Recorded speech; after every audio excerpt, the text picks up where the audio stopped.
Welcome to the regular meeting of the Public Health and Safety Committee meeting for June 5th, 2024.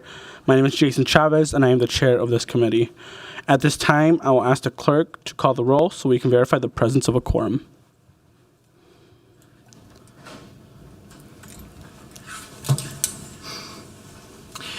Councilmember Payne. Present. Councilmember Rainville. Present. Councilmember Ellison. Here. Councilmember Palmisano. Vice Chair Wansley. Present. Chair Chavez. Present. We have 5 members present. Let the record reflect that we have a quorum. Members, before I begin, I want to send my deep condolences to the family of Jamal Mitchell, who was killed in the line of duty, including a civilian, Osman Saeed Jamal, who was killed, Alexander Haig, who has life-threatening injuries, and another unidentified victim, and in general, our first responders and our residents who were shot, harmed, or killed in last week's shooting. This body condemns the violence. We also think about the families and community in Whittier who are still mourning this horrific event.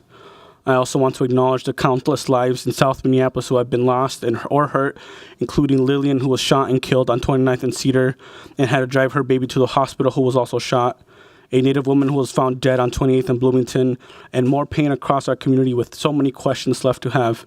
This list is bigger than this that I just mentioned, but I want to make sure that at a minimum this body was acknowledging the pain that is being felt across our community with our safety professionals and in general just our constituents.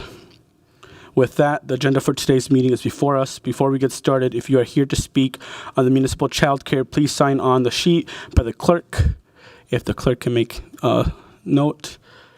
Additionally, if you are here for discussion item number 6, the community perspective presentation on the 2024 summer strategies and safety plans, please note that we will be convening this body at 5 p.m. to specifically take up that item. I also wanted to acknowledge that Councilmember Palmisano is with us right now, so if the clerks can note that for attendance. There are 3 items on today's consent agenda. Item number 1 is referring to staff the subject matter of an ordinance amending Title 10, Chapter 188 of the Minneapolis Code of Ordinances relating to food code, administration and licensing, establishing and amending provisions for a sidewalk, cart, and street vending program.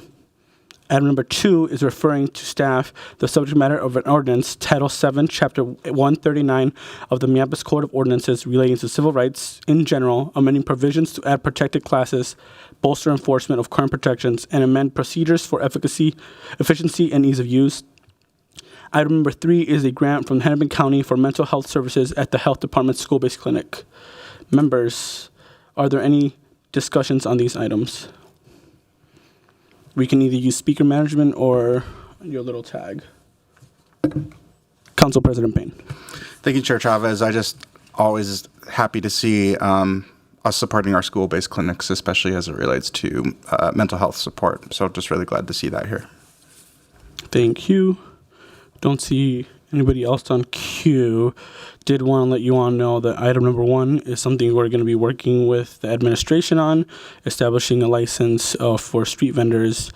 I've been talking about this for a couple of weeks, so I won't dive too much into it. And then item number 2, I remember Vice Chair Wansley asked to be added as an author on this. We're going to be working on this together. Her name is not on the list of authors. If we can just make sure that that's included before it's referred to staff, that would be very helpful. Cool. Seeing none or seeing no further discussion, I will move approval of the consent agenda. All those in favor say aye. Aye. Those opposed say nay. That carries and the consent agenda is approved. Next, we will take an item on municipal child care. We'll start with the requested report from the Legislative Department Policy and Research Team about the state of child care in Minneapolis and also what municipal child care policies look in other cities. Secondly, we will have a public comment period on the subject of municipal child care. I'll invite Andrew Hawkins from the Audit Department to introduce that item. Thank you, Mr. Hawkins.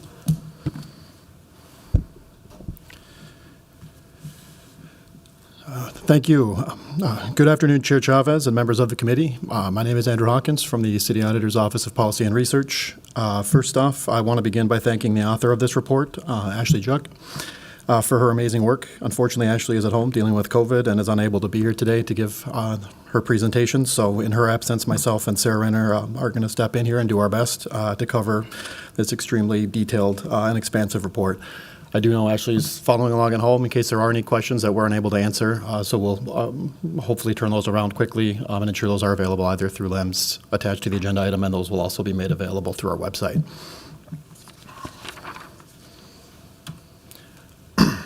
Brief introduction and background. This initially was referred to us at the February 14th meeting of this committee.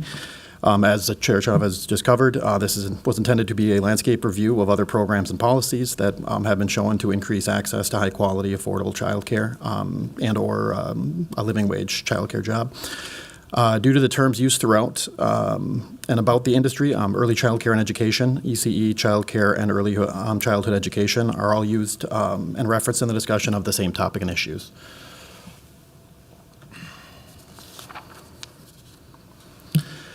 Released in February 1st, 2023, the final report from the Great Start for All Minnesota Children Task Force notes that early care and education function in a broken market.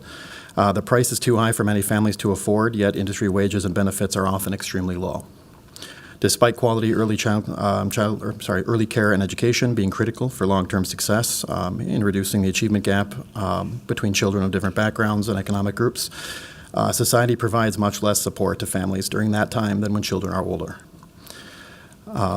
Additionally, society benefits from quality ECE in many ways, including reductions in incarceration rates and public assistance needs, and an increase in the labor force and economic activity.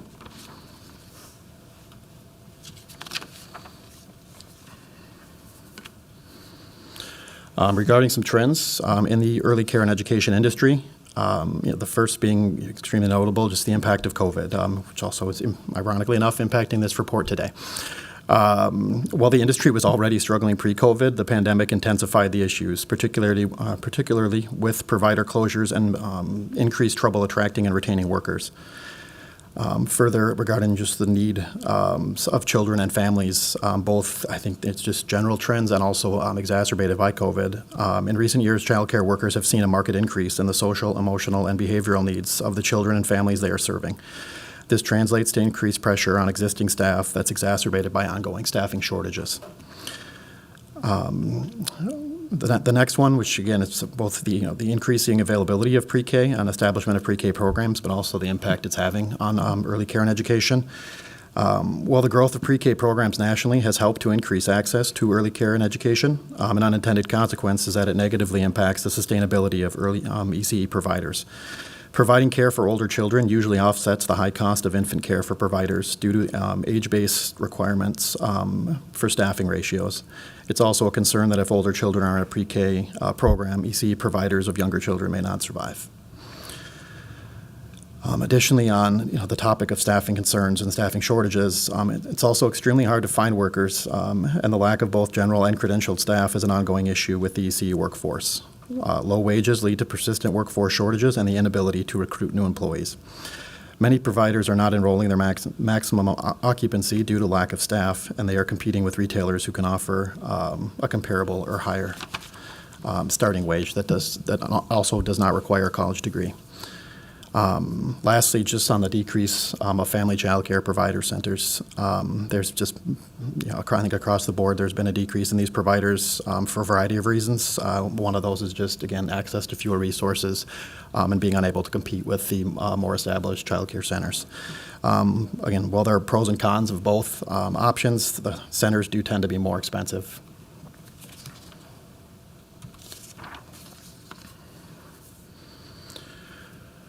With regard to wages and benefits, launched in October of 2023, the Great Start Compensation Support Payment Program built off the Child Care Stabilization Grant Program to permanently provide Minnesota additional funding to support the early care and education industry and workers, including increased compensation. While these programs have been beneficial, they may not be enough to address the low wages. In 2021, the Minnesota Department of Employment and Economic Development stated that the early care and education workforce had median wages below those of any other occupation requiring the same level of education in Minnesota and fell well below the average cost of living. Further, while average median wages in the Twin Cities are above the 2023 statewide average, Minnesota's child care compensation wages are low enough that these occupations are not encouraged choices for workforce training in Minnesota based on U.S. Department of Labor guidance.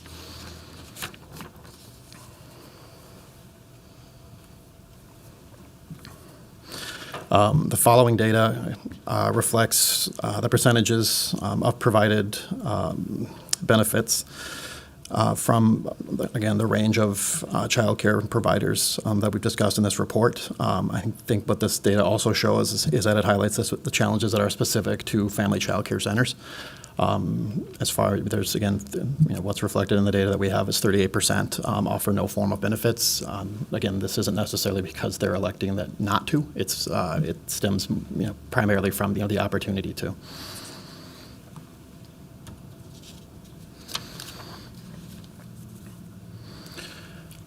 The availability, quality, and price of childcare.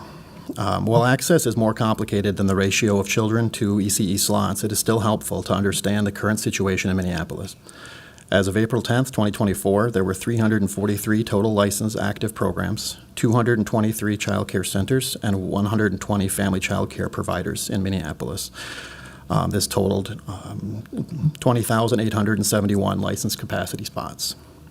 In 2022, Minneapolis families averaged 0.73 nearby slots per child and 0.45 highly rated nearby slots per child. This includes all of the nearby slots for centers, licensed family child care, and public providers like Head Start or a school-based pre-kindergarten program.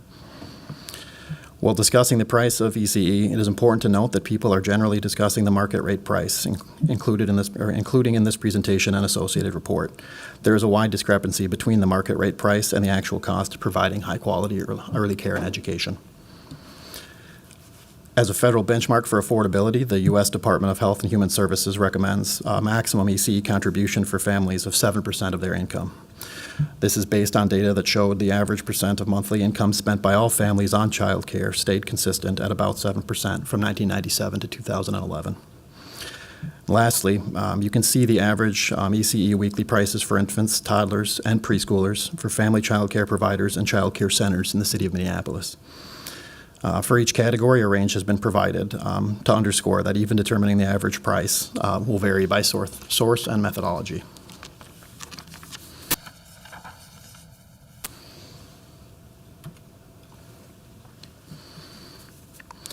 Lastly, the University of Minnesota provides an interactive tool that maps access to childcare across the state of Minnesota. When looking specifically at Minneapolis, this map allows users to identify areas that may struggle with inequitable access due to availability, transportation, cost, and a number of other factors. To expand on this area of focus and provide some additional insight on the local and national landscapes of early care and education, I'm going to turn things over to my colleague, Sarah Renner.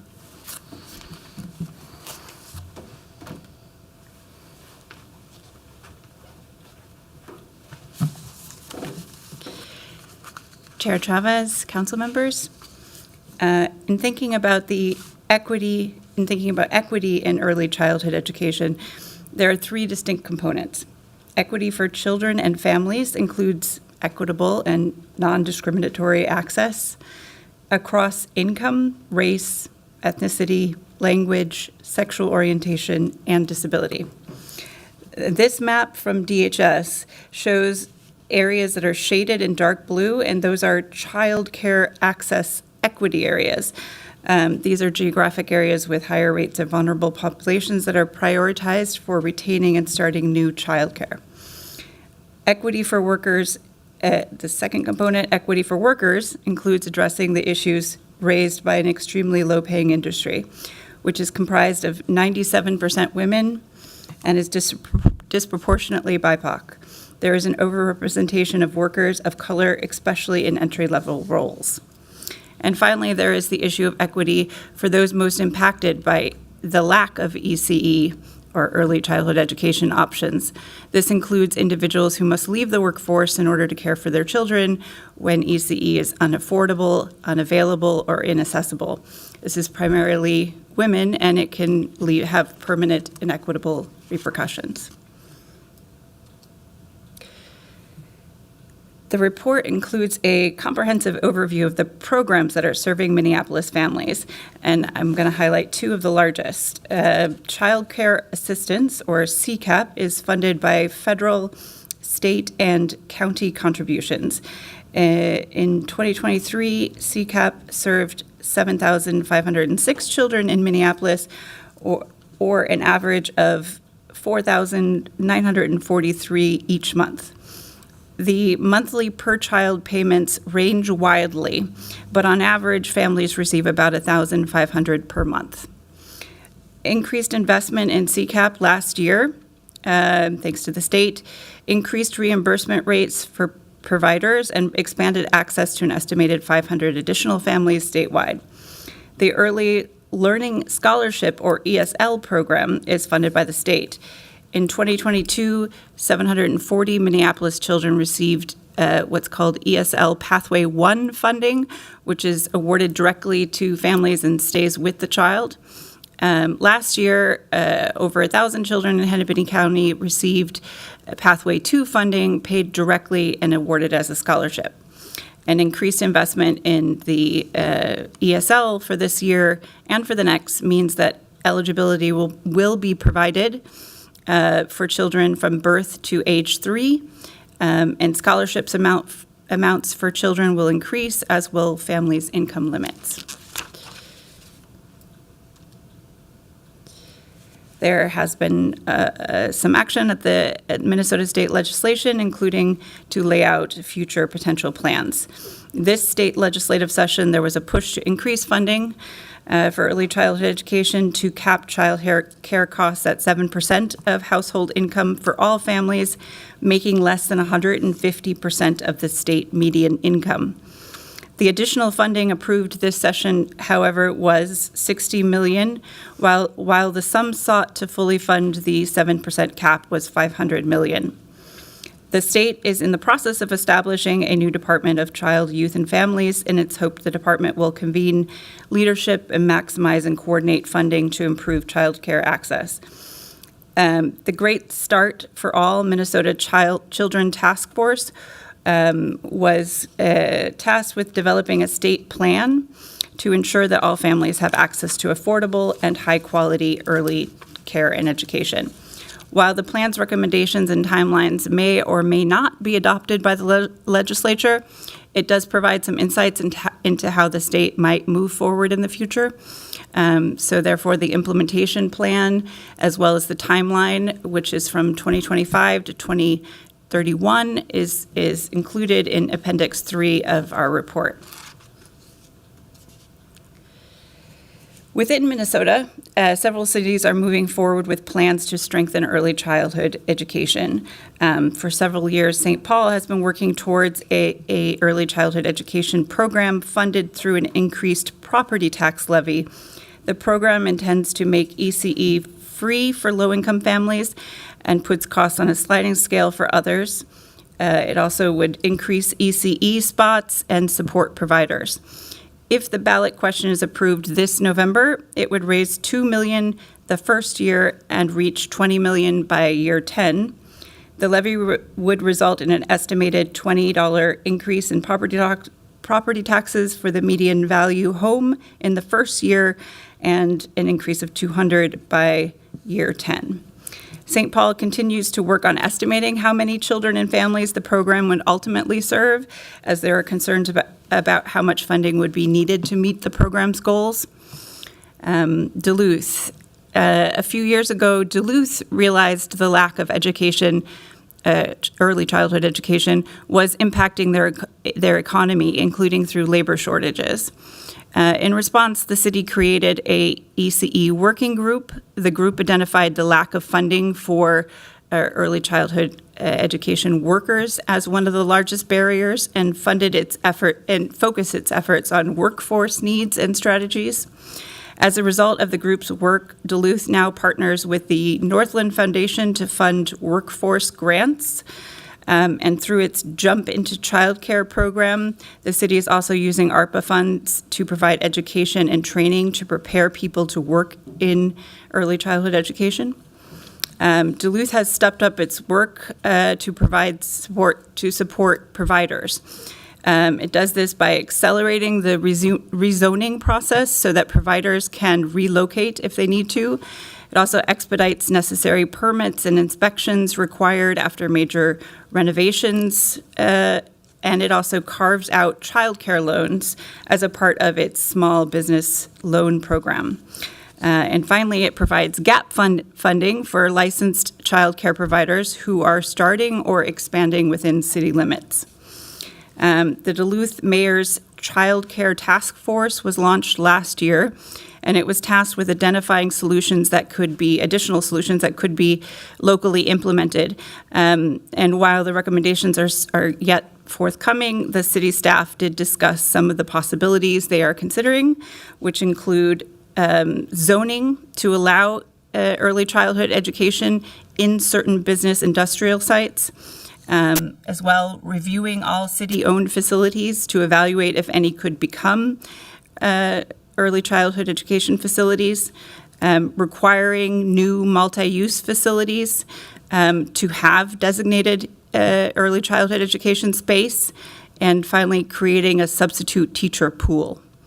The Duluth city staff stressed that city leaders can make a difference by publicly valuing the work of ECE, early childhood education professionals, and by illustrating their importance to the economy. San Francisco. There is a 25-year history of San Francisco valuing and funding early childhood education initiatives. The city's Children and Youth Fund sets aside general funds in the city's annual budget. The city's Preschool for All tuition credit helps provide universal access to all 4-year-olds regardless of need or income. And in June of 2018, voters passed what's called Baby Prop C, a commercial rent tax for childcare and early education. And that authorizes an additional tax on the lease of commercial property for landlords with gross annual receipts over $1 million. Different than many municipalities, San Francisco therefore provides early childhood education subsidies through its local funding.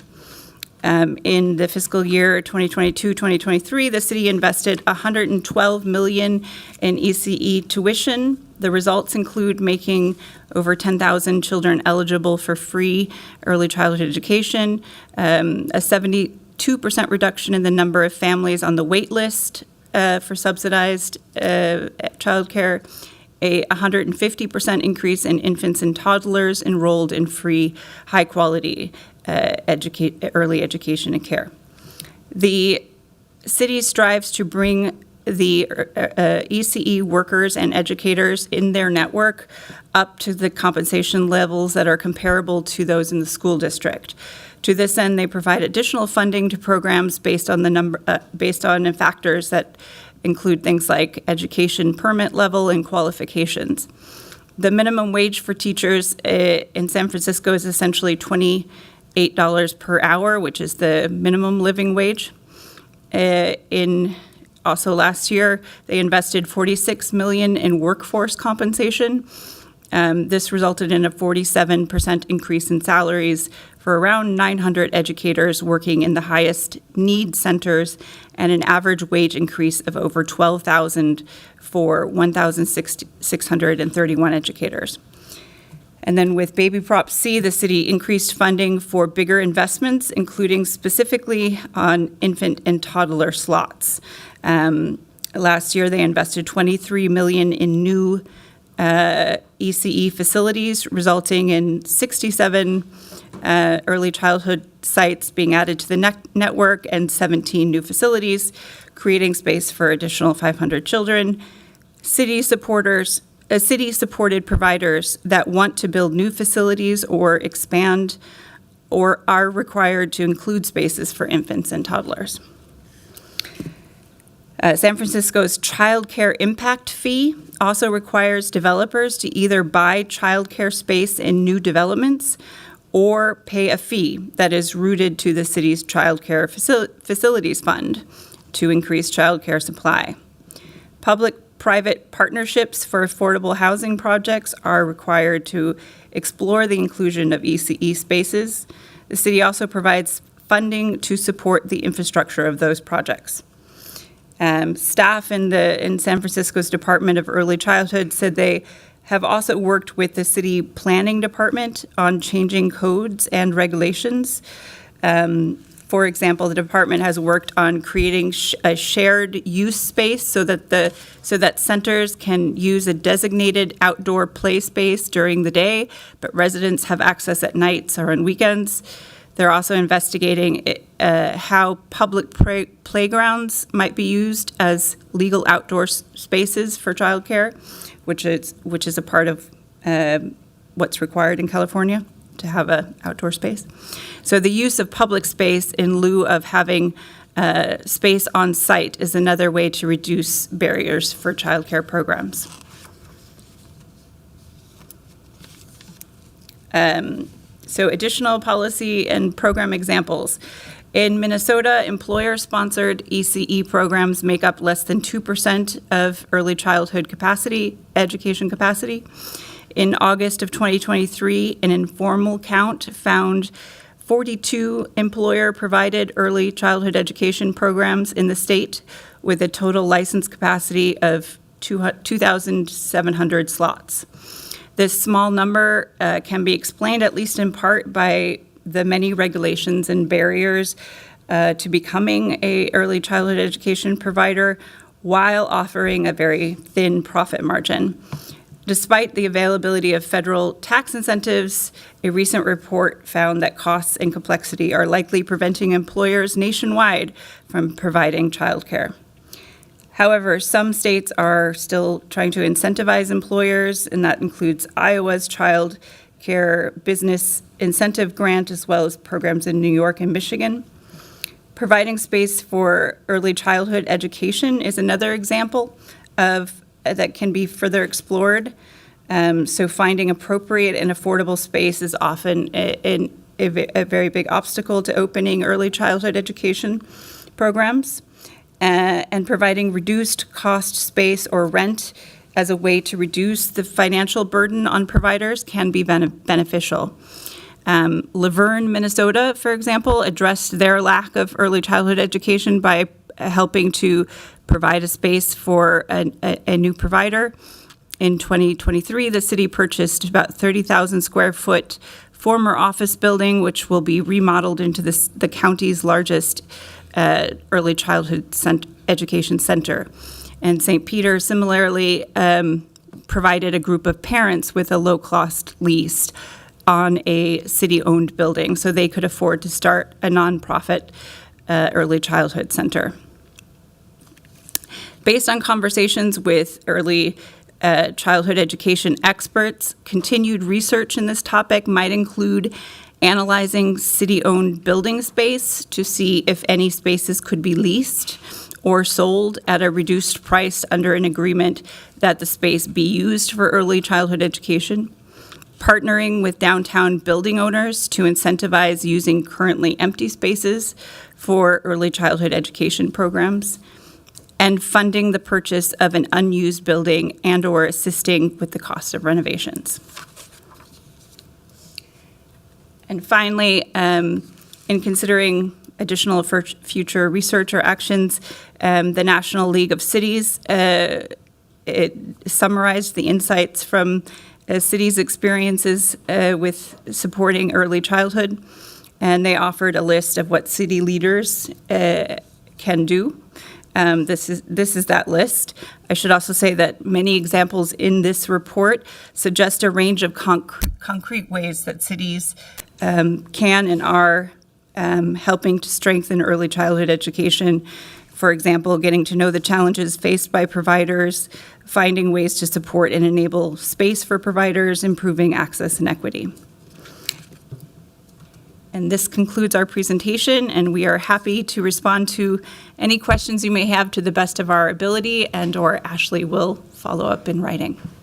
Thanks so much. We really appreciate the presentation. Thank you all for the incredible work. I am checking the queue. We have Councilmember Wansley. Thank you, Chair Chavez. Sorry, what? Oh, okay. Thank you, staff, for this presentation. I authored this legislative directive or legislative motion earlier this year, just really after hearing from families directly about the costs or the lack of affordable options for early childcare, as well as hearing from the workers of those centers themselves about this ongoing issue of them not being compensated at the level that they need to. And also, I was really excited to see the statewide slide before I even decide to do this crazy thing of become a council member, still think about that every single day, have the opportunity to work with a number of childcare providers to actually get those things across the finish line, the creation of the department, and would love to see the state actually kick in for that 7% affordability, which I'm hearing there's some resistance, and at that time they decided to create the task force because government loves task force. But outside of that, this is a topic that's really near and dear to my heart because we know the cost of living is high and childcare is one of those pieces. So this is really good information to hear what we can do at the local level while things are still being figured out at the statewide level. And we know federally there's not enough investments into this. So the question that I had was actually related to page 22 of the report, where it states that Minneapolis ranks 220 among the state's 332 districts in overall family access to child care. This overall access index is equally weighted average of each district's 3 dimensions of access, quantity, cost, and quality. And on page 29, it states families' total cost of assessing full-time care averages about $260.80 per week, ranking among 314 among the 332 districts. So I really wanted to know if you all had a sense of why the cost of childcare in Minneapolis is just so much higher than other parts of the state. Vice Chair Wansley, thank you for the question. I think on that one, I can start by saying I know Ashley's going to have a more detailed follow-up, but just I think assessing this, from, again, having gone through the report a number of times and working with Ashley kind of during the drafting process, it's such a complex topic that I think pinning down any one reason, it does get extremely hard. You can, the cost of living and demand in the Twin Cities will be higher just due to, a more dense, population. But yeah, as far as being able to explicitly point to the 3 things that are the immediate cause, I don't know that I can do that right now. So that will be item number 1 for us to follow up on. Okay, that sounds like a staff memo just for a follow-up on that piece. And then I will note for colleagues, so no one is surprised, that, we saw some impressive examples listed in the report in the presentation about how a city like ours can assist on this matter. St. Peters, Minnesota offered their city-owned buildings as a low-cost lease to local residents who were interested in being early child care providers. It also established loan money for providers who wanted to establish a home-based licensed child care center. So I am absolutely excited to work on exploring these options here. As we know, we have lots of empty space, empty storefronts. Also, there's a substantial conversation of what are we doing about the empty buildings, even in downtown Minneapolis. So this really presented an opportunity for us to start thinking of that, not just in the terms of conversion to housing, but how to also use the space to meet our childcare needs amongst our residents. So I'm really excited to lead on that work. And if any colleagues are interested in tackling like childcare, I invite you to link up with me. But again, just want to reiterate my gratitude to staff for this pretty thorough presentation. Thank you. Thank you. President Payne. Thank you, Chair Chavez. Before COVID, I know I had some family members who did utilize work-based childcare, and they were at pretty large corporation, and it seemed that it was more common with larger companies with resources than smaller. But I think ever since lockdown and everybody working from home, I don't know that they are still utilizing that, and I don't even know if their employer still offers that. Do we know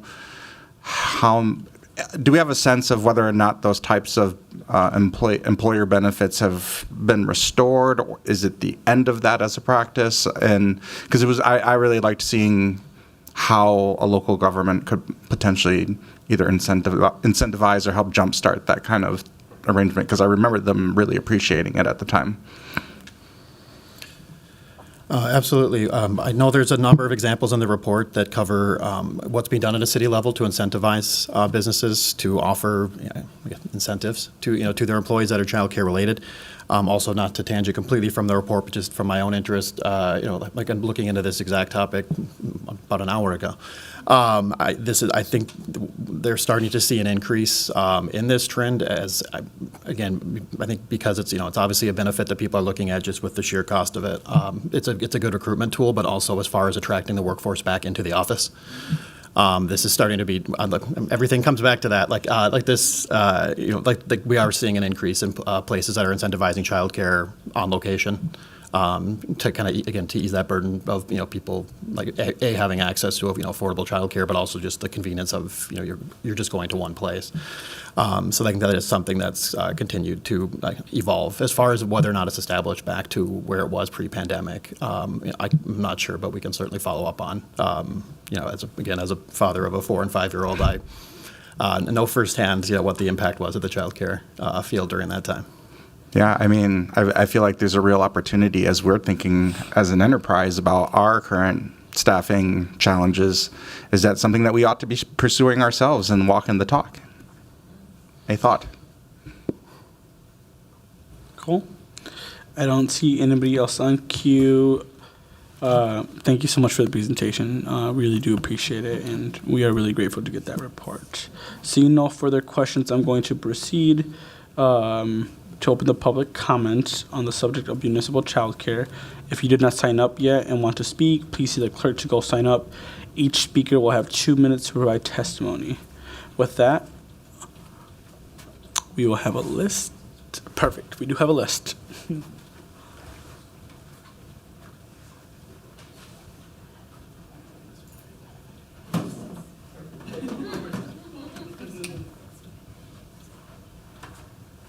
Cool.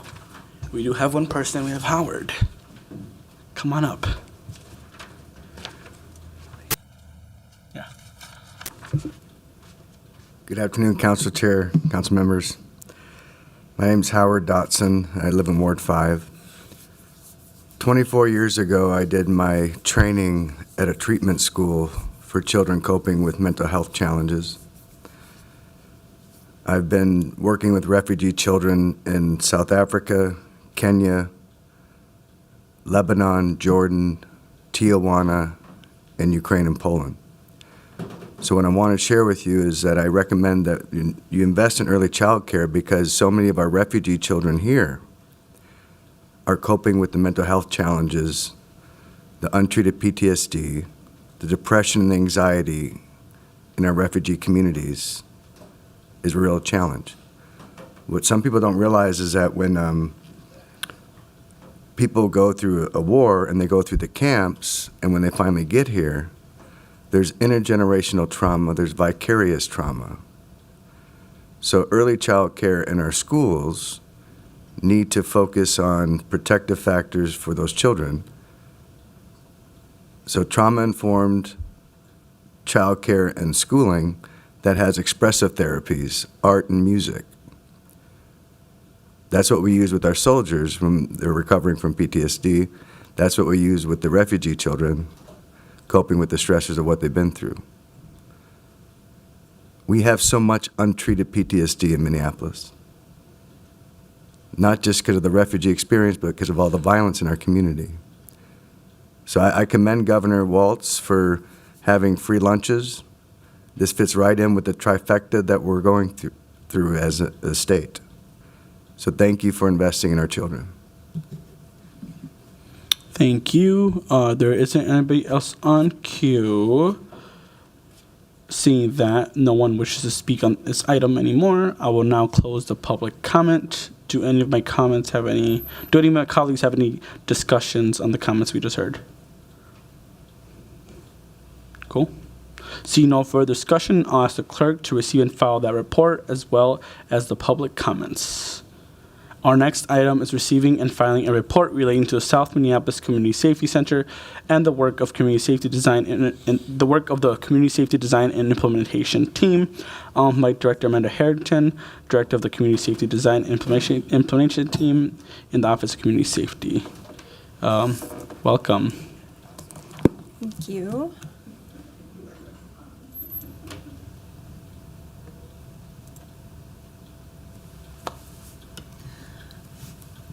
All right, good afternoon.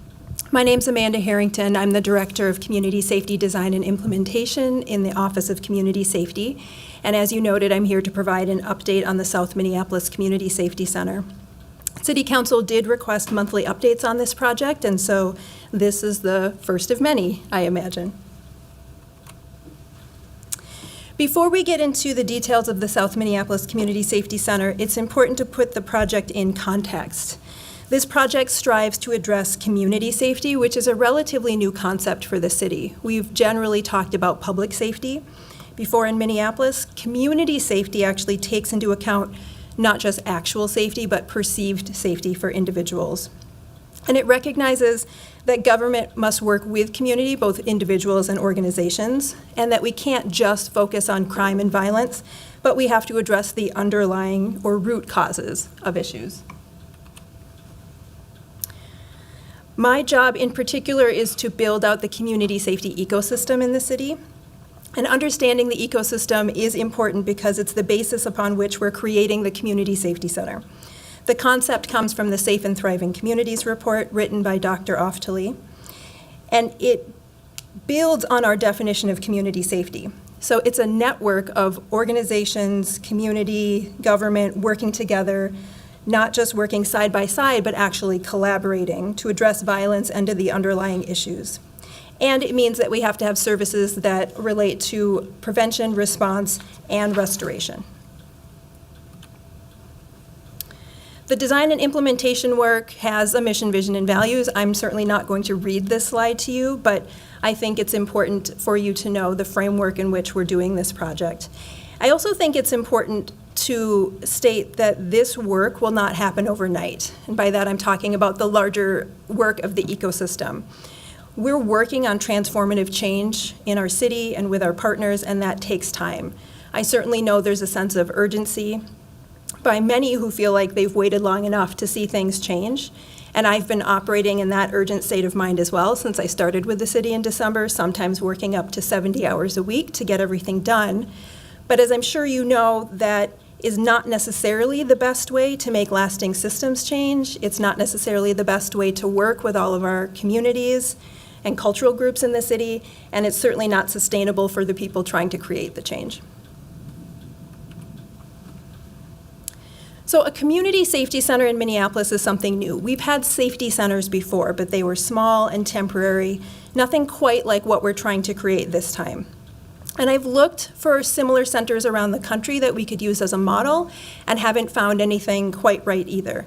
There are spaces that have safety centers working together, but they're not necessarily co-located with police. There is services co-located with police, but they're not very comprehensive. It's maybe one thing for domestic violence, for example. So within the context of the design and implementation, mission, vision, and values, the community input that we gathered over many years, we created a general concept, something to start with that we wanted this community safety center to be. So it should be a physical location, not just a program or a service that's accessible to the public, not just for agency collaboration. It should include those services I mentioned with the ecosystem related to prevention, response, and restoration.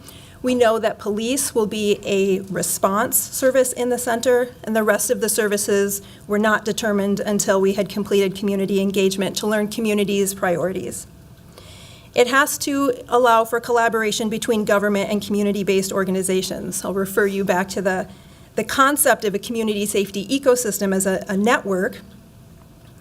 The city has some functions and will have some functions in this center, but the city doesn't have to do everything ourselves. We can really leverage the wisdom and the power of the community, and we've heard that from community in the last few years, that they really want community-led services in safety spaces.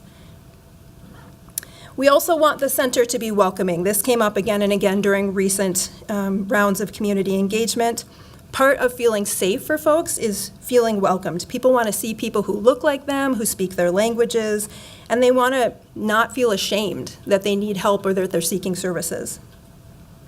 Another purpose for this center is to deal with community trust. So that might be reinforcing relationships. It might be regaining trust between community and the city. But part of that work has to be done by being in physical space together.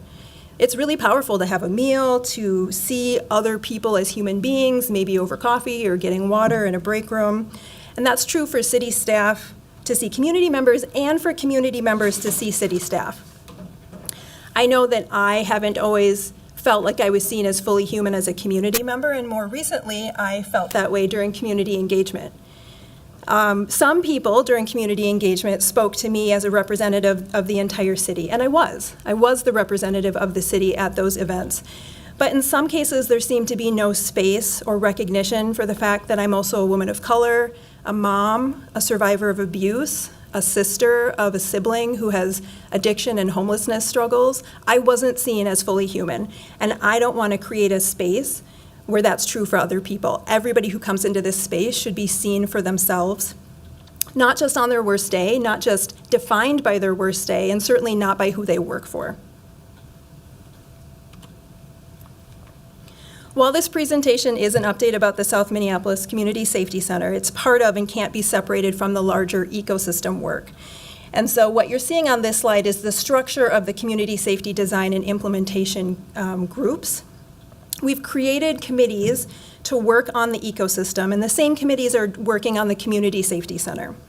I'll go more in depth on each of the committees, but this slide shows the flow for decision-making purposes. There were subcommittees created to create plans. They're supposed to actually use their knowledge and expertise to create the plans. That flows up to the design and implementation team. We consult with the steering committee, but we give fully put together plans to the Commissioner of Community Safety, and then obviously his boss is the mayor. Speaking of the design and implementation team, we are small. It includes me, a senior project manager, and just this week we hired a business process data analyst. So we really rely on other teams in the city to help us do this work because 3 of us can't do it alone. I mentioned the steering committee. The steering committee's purpose is really to encourage collaboration between the Office of Community Safety and the Office of Public Safety. This was really highlighted in the Safe and Thriving Communities report, and this is one of our attempts to do that. They're a really good example of collaboration in the enterprise. The primary purpose is to scaffold this work. They provide leadership support and consultation for the subgroups and for the design and implementation team. They're currently meeting every other week.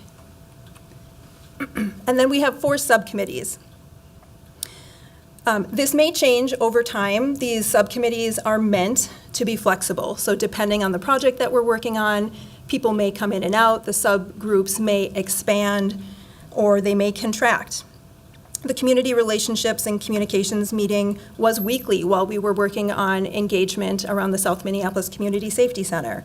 Now they've moved to every other week. Finance meets monthly, given the scope of their work. The general purpose, though, of all of these committees is to help build out the safety ecosystem, which means, again, they bring their subject matter expertise and help us do the work. So they're not just consultants, they're actually helping us do the work.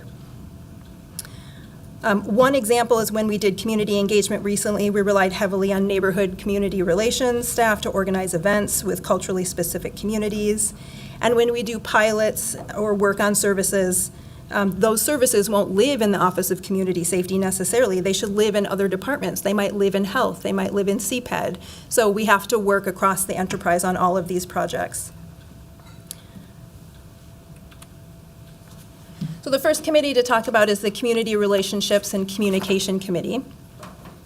This is really talking about both internal and external communication, and you can see we have department representation that affects both of those. So we leverage the expertise of neighborhood and community relations, which is really great at external work. REAB is really focused on internal work. But then we also have other departments who have been doing community engagement. So somebody from budget has been doing community engagement, or somebody in the health department whose focus is on communications. The committee's purpose is to start first with seeing what we already know. What do we already have from community? And then create engagement and communication plans for various aspects of the safety ecosystem work. You can see there is a specific goal related to the South Minneapolis Community Safety Center to engage the community on what services and resources they want to see in the center. And currently, this work group has shifted their focus to talking about how do we talk with community about the larger ecosystem work. Although they'll certainly come back and work on the Community Safety Center because our plan is to go back out into community and provide them updates as the project progresses. The Finance Committee is smaller than the one you just saw. We recently added procurement staff as we start talking about looking at contracts related to pilots and perhaps how we might do performance-based contracting. It's an example of how these work group memberships change over time. The focus for finance is to look at how much things cost, what existing funding is available, and how we can fund projects that we identify but that might not align nicely with the budget process in the city. The Infrastructure Committee has experts in data and physical infrastructure like buildings and roads. We also have city attorney team members involved so that we can align any work that we do that overlaps with the consent decree. This group started off by looking at data, but paused while the policing project started their asset and gaps analysis and while the IT assessment was done for the consent decree. They shifted to talking about a safety communication center to dispatch non-police services like ambassadors out of the South Minneapolis Community Safety Center. And currently, they're just starting to talk about design work for the South Minneapolis Community Safety Center. Services and resources is by far our biggest group, and eventually it might break down into smaller groups, perhaps focused more specifically on prevention, response, and restoration. But while we're talking about the center that is going to have all of those services, we wanted the larger group to work together. They actually paused meeting while we were doing community engagement because there really wasn't anything for them to do until we had that feedback back from the community. And so they've been called up again, they're starting to meet, and when we have the community data analyzed, they will go to work. In addition, later on, they will be analyzing the asset and gaps analysis that the policing project is doing and taking that, making recommendations for the larger ecosystem. So let's shift to community engagement. I've referenced that a couple of times. We had a community engagement plan that was shared and was enacted. We finished up about a week ago. Information about the plan was shared with city council members by email on March 14th.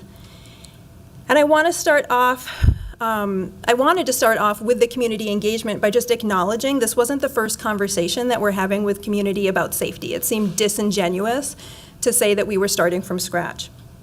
To that end, when I started, I reviewed prior engagement reports over the past 4 years. Some were city-facilitated engagement events, some were facilitated by neighborhood groups or nonprofits, and then I also attended some community engagement events locally. Keeping in mind our definition of community safety, the events I reviewed ranged in focus from youth to street safety, from what folks wanted around the 3rd precinct. So it was a lot of different topics that I was pulling together. We then took the themes that I got from those community engagement, prior community engagement, and reflected them back to the community. We shared the themes not as a menu of what the city is offering, not as something where people were forced to select things off that list, but as a starting point for our discussion. We asked community members to help the city prioritize services and resources within the South Minneapolis Community Safety Center. So we had all of that information from the prior engagement, but it wasn't specific to South Minneapolis, and it certainly wasn't specific to a community safety center. That wasn't even an idea at the time people were having those conversations. And so we needed people to have the conversation within that context. And while we wanted to provide an opportunity for everyone in the service area to participate in engagement, we knew we wouldn't reach everyone. That it just doesn't happen. And so we sought to get input from at least a representative sample of the community in South Minneapolis and in that 3rd precinct service area. And that meant talking to renters and homeowners and unhoused individuals, youth and older adults, and people from different cultural groups who live and work in that area. We've said all along that we're going to prioritize input from Black, Indigenous, and people of color, as well as those most impacted by the criminal justice system. I will say I prefer to say people impacted by safety systems because there are people who have experienced child protection or applying for food assistance but have never contacted or had contact with the criminal justice system, and I think it's important to get their voices as well. Above all, though, we wanted to ensure that we shared what's happening on this project with the community. We didn't want people to say, I didn't know that was happening, so we've tried to put as much information out in the public as possible. Our engagement strategies were multimodal. So we knew we couldn't just do a survey. That's not the most effective way to engage with all aspects of our community. And that actually proved true even with the survey that we did use. The survey that we used for this project actually had a response rate of 75% white individuals and 74% homeowners. So I'm glad that we didn't just rely on that tool to engage with folks because we would have missed a lot of voices. We offered to join regularly scheduled meetings for local neighborhood groups, although only a few took us up on that offer. We partnered with local organizations who could host and promote in-person events with specific communities. Some community groups we reached out to did not have capacity to host an event, and some just didn't respond to outreach attempts. In addition to in-person or virtual events, we also went to where we knew we'd find people. We went to food shelves, we walked on Lake Street, we walked on Franklin Avenue, and just talked to the people that we encountered. We did send mailers to about 58,000 addresses in South Minneapolis to promote the survey, and the mailers included the 4 main languages spoken in Minneapolis. The survey, however, was in the 4 languages, English, Spanish, Somali, and Hmong, but we also included Oromo for the survey and the accompanying video. We included a QR code on the mailer because the web address was so long it seemed unlikely people would want to type it in, and I learned fairly quickly that I was wrong. There were many people who did want the actual email address. We have since created a shortened URL for the project that's easier for people. www.minneapolismn.gov/community-safety-centers. Still long, but it's much shorter than it was before. We did follow our engagement plan, and we heard or spoke with 2,715 people. 741 of those were in-person or at virtual events. We had 36 opportunities to directly engage with the community. 34 of those events will have reports. Most of those are up on our webpage already. 2 of the events we actually suggested folks go to the survey because there just wasn't enough time to have a robust discussion during the event. While we are still analyzing all of the information, and we will get you a full report definitely by the next time you see me at this committee, I will say that the diversity of opinions that we heard in community matches the diversity of our community. There are certainly some people concerned with the co-location of services with police, and there are others who aren't and actually see this as an exciting opportunity.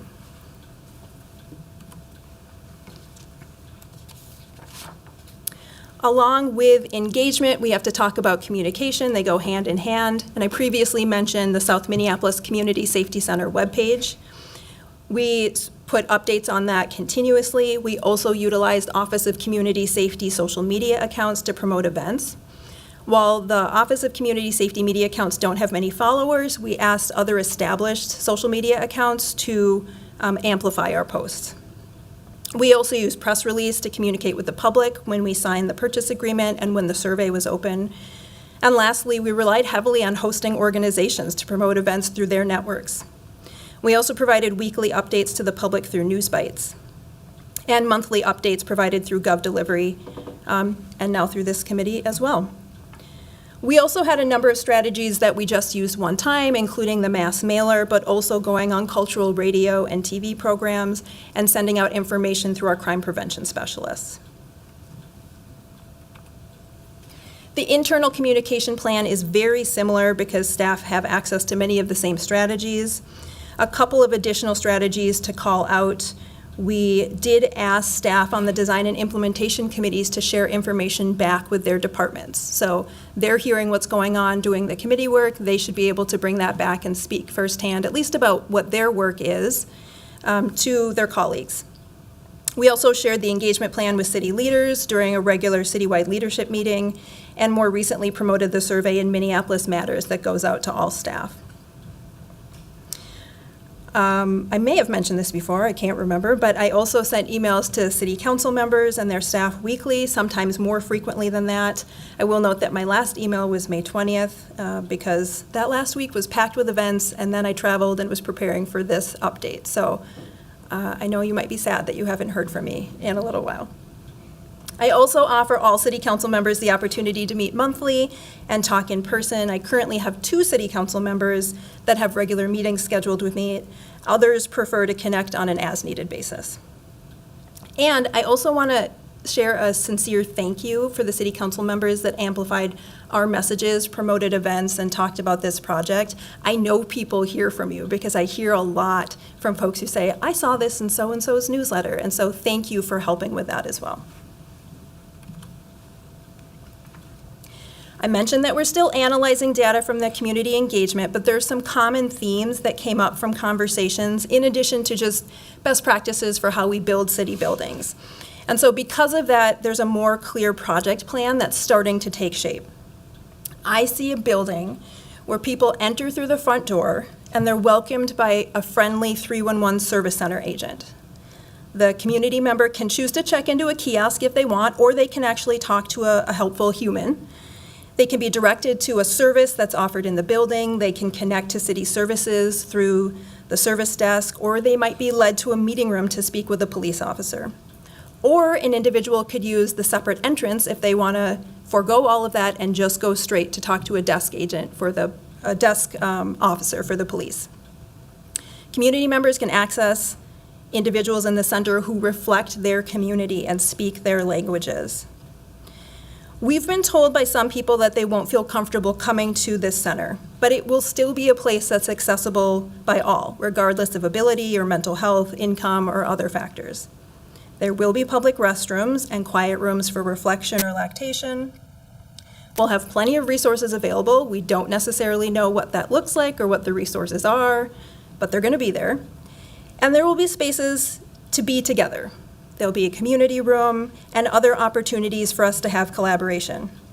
It might just be, I mentioned before, getting a cup of coffee or having lunch together, shared a break room. Maybe agencies will have drop-in offices in the same space and they can talk about news in the community. But this collaboration also has to include police. That's part of the idea of co-locating services. And that doesn't mean that the community is questioned by police or even see a uniformed officer when they walk into that front door. It also doesn't mean that they're going to wander around secure areas of a precinct. But we do have to build in opportunities for collaboration. It's a significant goal for this space, and we have to provide opportunities for that to occur as we design the physical space. We've said since the beginning that we're going to prioritize the opinions of people of color, Native Americans, and those with lived experience with the safety systems. It's important also that services fit within our definition of community safety, and that there's a balance of services that address prevention, response, and restoration. We also want to ensure fairness in how the space is used. That's come up a lot in conversations. It could be fairness in how different cultural communities are accessing the space. It also needs to be fairness in how we choose community partners. So we are not going to just prioritize partners with existing contracts. We're not going to just prioritize the people who reach out to us first and say they want to be in the space. We will actually have an application process that we're working out the details of. We don't want it to be onerous, but we do need it to be fair. It was interesting, I mentioned trying to see other sites that look like this around the country, and I didn't find any, but we did recently do a visit to Denver and Santa Ana. We saw community groups in those spaces rotating into their version of their safety centers and do the work they normally do in community. The groups actually didn't have a contract for payment of services, which surprised me. What they had was an MOU on sharing space. So that was interesting. It may be something that we consider as we look at the model of how we partner with community in this center. And as we think about how we're going to make decisions, I just want to remind you of that earlier slide. Fully formed plans will come from my team to the commissioner and ultimately to the mayor. But the city council has a role in this too. You're the decision makers about funding, and that's a really significant role. For the center, we will look at existing budget allocations and public safety aid. The work of this center does not fit neatly into the budget process, so there may be supplemental budget requests as we move along. And we will definitely also look at grant opportunities and philanthropic partnerships to pay for what we need to make this center great. What we know is that there are about $12 million in capital funds for this year to build out the space. For 2025, Property Services has requested $17 million for the capital budget. That's currently going through the Capital Long Range Improvement Committee. There are some expenses that we know at this time. For example, we're going to need to contract for an architect or a design firm. We're going to need to contract for folks to do the actual construction. I talked about my vision for having a 311 service center in the space. We can't just reassign people at this time, and so we have to hire additional staff. And what comes along with that is technology for the 311 service center, but also things like internet, so that our community partners can also access the internet while they're in our space. We don't know the exact services or resources that will be in the center yet, but it's likely there will be some associated costs. One example is the ambassador program. We really want to pilot that because we can create the infrastructure to dispatch the ambassadors out of the South Minneapolis Community Safety Center. And so that comes with not just one-time costs, but ongoing costs so that we can continue to employ and access that resource. And lastly, we'll need to continue to do additional community engagement. Some of the needs I just mentioned will come before City Council sooner rather than later as part of a comprehensive request for public safety aid. That will include community engagement. I mentioned some of the strategies that we've used. We will likely utilize them again. We also cannot continue to do this work by ourselves. We really need funding for a community relations specialist to support our ongoing community engagement needs. This isn't just one-time community engagement around the community safety center and then we're done. If we're doing this right, we have to continue to be in relationship with the community. And again, my work is not just limited to this one center. There's a larger ecosystem that's going to take years to build out. So we need additional staff to help us do that. The senior project manager and I did the vast majority of engagement, and it was incredibly valuable. I wouldn't give up a minute of it, but it limited our capacity to do other work at the same time, and that workload was not sustainable. And then I also mentioned the travel to Denver and Santa Ana. It was important to do those site visits before we started designing out the space, but there was actually no budget allocated for that trip. So we have a project timeline that's already on the South Minneapolis Community Safety Center webpage. That's accessible to anybody. It needs to be updated. What I'm presenting to you today has been updated after my consultation with Property Services. I already talked about some of this. In December, I started reviewing prior community engagement. Design and implementation committees were formed and started doing their work. And in March and May, we did a really big push for community engagement. The procurement of the South Minneapolis Community Safety Center building, as well as the site visits that I mentioned. This month, preliminary design work begins, and so that includes a request for proposal for a design and architect firm. It also means we have to figure out what services are actually going inside so we know how much space they need. We're analyzing that engagement data as we speak. Next month, we will be back before City Council, not just for my update, but hopefully to request approval for a contract with a design firm and to have that design work begin in earnest. This fall, we will have to engage in a bidding process for construction of the center, and will come again before City Council for approval of that contract. We also anticipate coming back, as I mentioned, for other pilots or funding requests that don't align with the budget process. And we need to go back out to community to provide updates. Our original projection for the opening of this center was the first quarter of 2025. And while I remain hopeful, I've been told to be a bit more realistic and start saying spring or summer of 2025. I do want to mention that it's really important we will not open this site until we have at least one service related to each service area: prevention, response, and restoration. So police are response, but they're not going to operate out of this building until we have at least one in the other buckets, each of the other buckets. Our hope is to have more than one in each of the buckets, but part of the reason you see phase one on opening here is because we also have to be flexible with our use of this space. We're going to plan, we're going to try some things, we're going to evaluate, and we have to adjust over time. And that's not just because this center is new. We would have to do that anyways to reflect the changing needs of our community. Lastly, I want to address how we measure success. This is an area where we are already working closely with performance management and innovation. Just like our community engagement, our success measures will have to be multimodal. And so I like to think about measurement in terms of outputs and outcomes.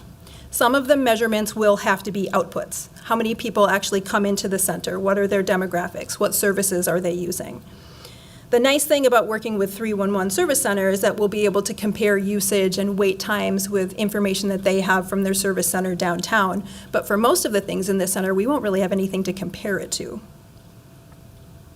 For engagement, we'll work with the community partners to understand outcomes as they are able to collect more information related to the specific services that they provide.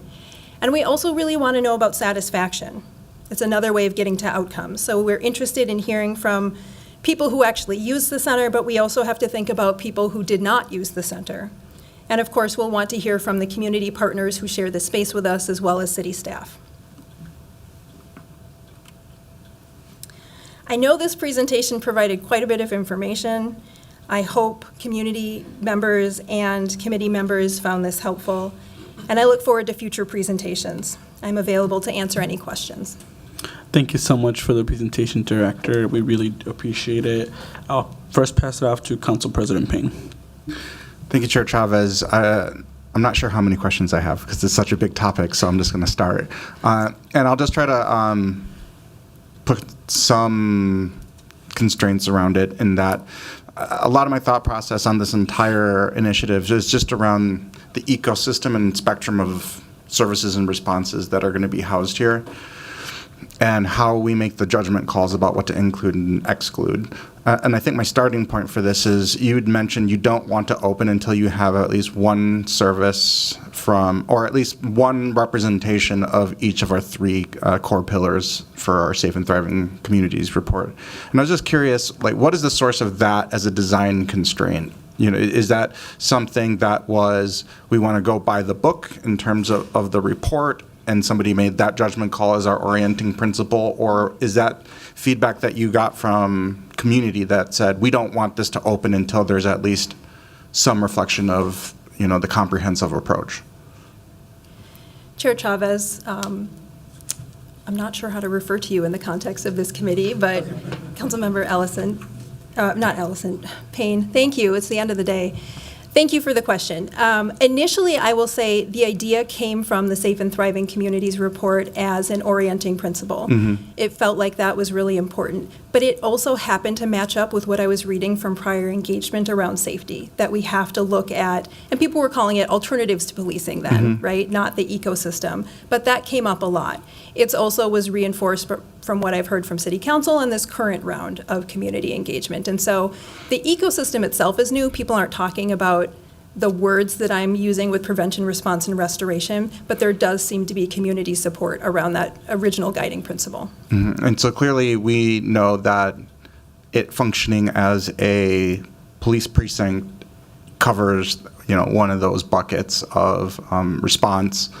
What are the items that are bubbling to the top for prevention and restoration? Thank you for that question. I don't want to speak to that quite yet because we're still analyzing the information.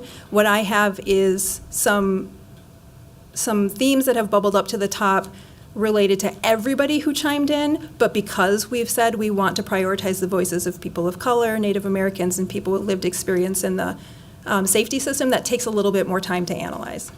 How do you think, and I do appreciate your emails, but how do you think it's going as far as that outreach? And, you know, I don't know, on a scale of 1 to 10, how complete would you say you are in terms of that more targeted outreach? Would you put it at a 1 and just getting there? Because, you know, obviously when you post it, who shows up, shows up. And if we're not capturing those demographics, we're not capturing them. Or would you say we're further along?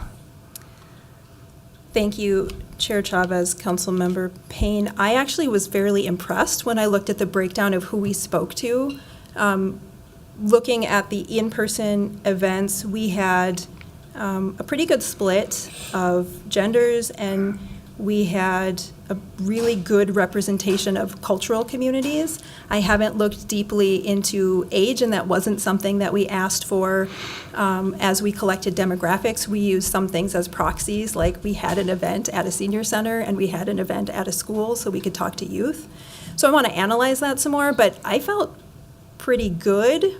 I'll say an 8 if you want me to pick a number on the Really? scale of how intentional and well we did at least reaching samples of community. And then this is kind of building off of that previous question of, you're already saying you're not going to be able to answer in concrete terms at this stage, but we do have, very new programs. We have programs that are so new that we haven't launched them, right? All the way through to new programs that I feel have established themselves, like BCR. Will we be looking for some performance metrics to be the indication of what's going to be, I don't know, for lack of a better term, qualify to be one of our initial launching programs? Or I'm just trying to just unearth some of the thought process. And I know that more community engagement is going to change how we might prioritize, but I'm just curious if you could just do like a vibe check right now in terms of how we're approaching that decision-making process. Yeah, Chair Chavez, Councilmember Payne, that's something that we've asked the Services and Resources subgroup to work on, and we haven't gotten very far down that road. And so I wouldn't want to guess on where we're going to land. I definitely think outcomes and efficacy of work is important, but we also need to balance that with innovation that the community is asking for. And so there are some folks that might not have that information. As you said, they haven't even started yet. So I don't have a solid answer. Okay. Thank you. Vice Chair Wansley. Thank you, Chair Chavez. I just have a number of questions and then comments. So the first being, have you talked to potential providers to gauge if there's interest in partnering with the city and working out of this community safety center? Chair Chavez, Councilmember Wansley, we did not preemptively ask partners if they wanted to be in that space because we didn't want to decide what services were going into the space until we heard from community. And it felt like approaching people about being in the space was putting the cart before the horse. That being said, I've been approached. I was in a meeting this week with Councilmember Chavez about, with an organization that approached us about being in that space. Awesome. The reason why I asked is though you might have not done the work to do the specific analyzing of the services that's going in there, which you have highlighted, is there's themes. And even under those themes, there are even to gauge providers to say, would you be willing to work alongside the police first? But sounds like that has not happened. Next question, which we've talked about in prior meetings, is has there been a clear understanding of how much of this building will be for non-police services? Will it be 50-50, 70-30, similar to what we saw with the proposal for the 3,000 Minnehaha Democracy Center proposal? I ask this because I'm concerned that without understanding how much space is being allocated for comprehensive services, we can't really, as council members representing the area, engage the public on what options will be available for this space that doesn't relate to law enforcement. Yeah, Chair Chavez, Councilmember Wadsley, we've been asked that question a lot during our community engagement. My answer has always been the same. There's not a percentage. I don't want there to be a percentage because I didn't want there to be a predetermined notion of how much little bit is left over for police or how much little bit is left over for community. We have to design the space for what community tells us they want. And so that's why the next step is really important, figuring out what are the services, who can provide it, and how much space do they need so that we can put the blocks together of how we can divvy up that space appropriately. I understand that, Director Harrison, but one thing that is fixed about this site is the third precinct is going in. So has there even been discussion around, based off of their particular needs, how much of that space they're going to be allocated? Because regardless of that, that will determine how much is left over. So do we even know that part of like how much MPD will be relegated? We do know that third precinct will be in there, but every precinct actually has different needs. That's something that I've been learning along with this project. And so precincts come with different programs, and they're not all the same. And so that's part of the discussions that we were trying to have. We had a meeting scheduled this week that got postponed because of the tragedy that's happened with MPD, to talk more about what are the exact programs that are going to come along with the third precinct and how much space are they going to take up. That being said, there's still other things that are flexible. How big is a break room? How many lockers are there? How many sleeping rooms are there? All of that's still up for negotiation. So there is no preset, plug and play, here's a precinct and here's how big it is. Okay, that's concerning.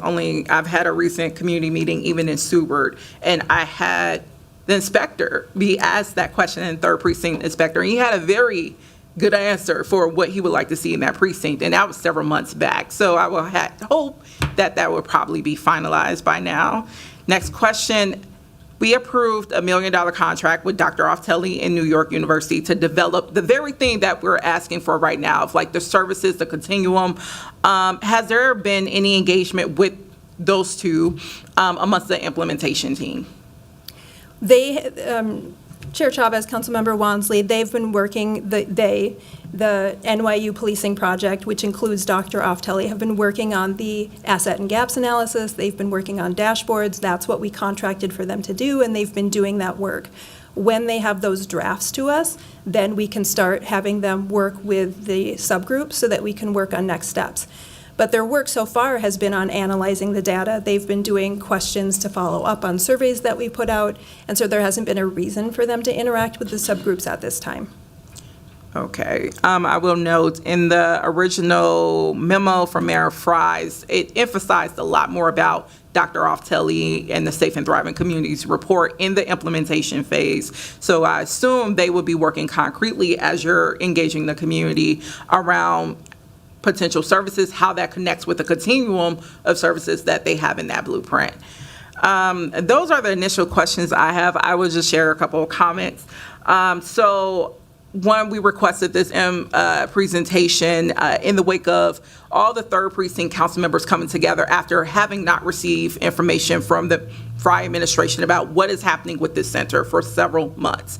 We eventually met and we came up with a pretty extensive proposal that included a request for information that basically captures what I've asked of, can you give a 50-50 breakdown? Can you let the points of contact be known where council is going to have to make a decision on how we advance this project? Because right now we don't have a plan. And what came out of that is, one, the agreement to fulfill this piece of doing a basic presentation where we hope to have had concrete information. What I am still struggling with is every community meeting that I attend in my ward, I am asked about this project. And we are now in June. And originally we were talking about, it sounds like even from the timeline, in a month, we're going to be asked amongst this body to start making decisions around it. And now it's June, and even in light of this presentation, I still can't let my residents know how much of this building is going to be allocated towards non-police options. I'm constantly asked, similar to like the 3,000 Minnehaha site, will it be 50, 70%? We had no issue doing it for that, so it seems like we will be able to transfer that over to a substantial project like this. Folks want to know, are we going to build out places for our own city staff? How is that going to relate to our unarmed safety services, which is predominantly contracted out? How are those vendors being engaged? We also know there is broken trust with a number of community groups that would do a lot of this work. What is the process of repairing relationships with them? That's why I asked the question of, have we even done a temperature check of the potential providers that might be coming into this site?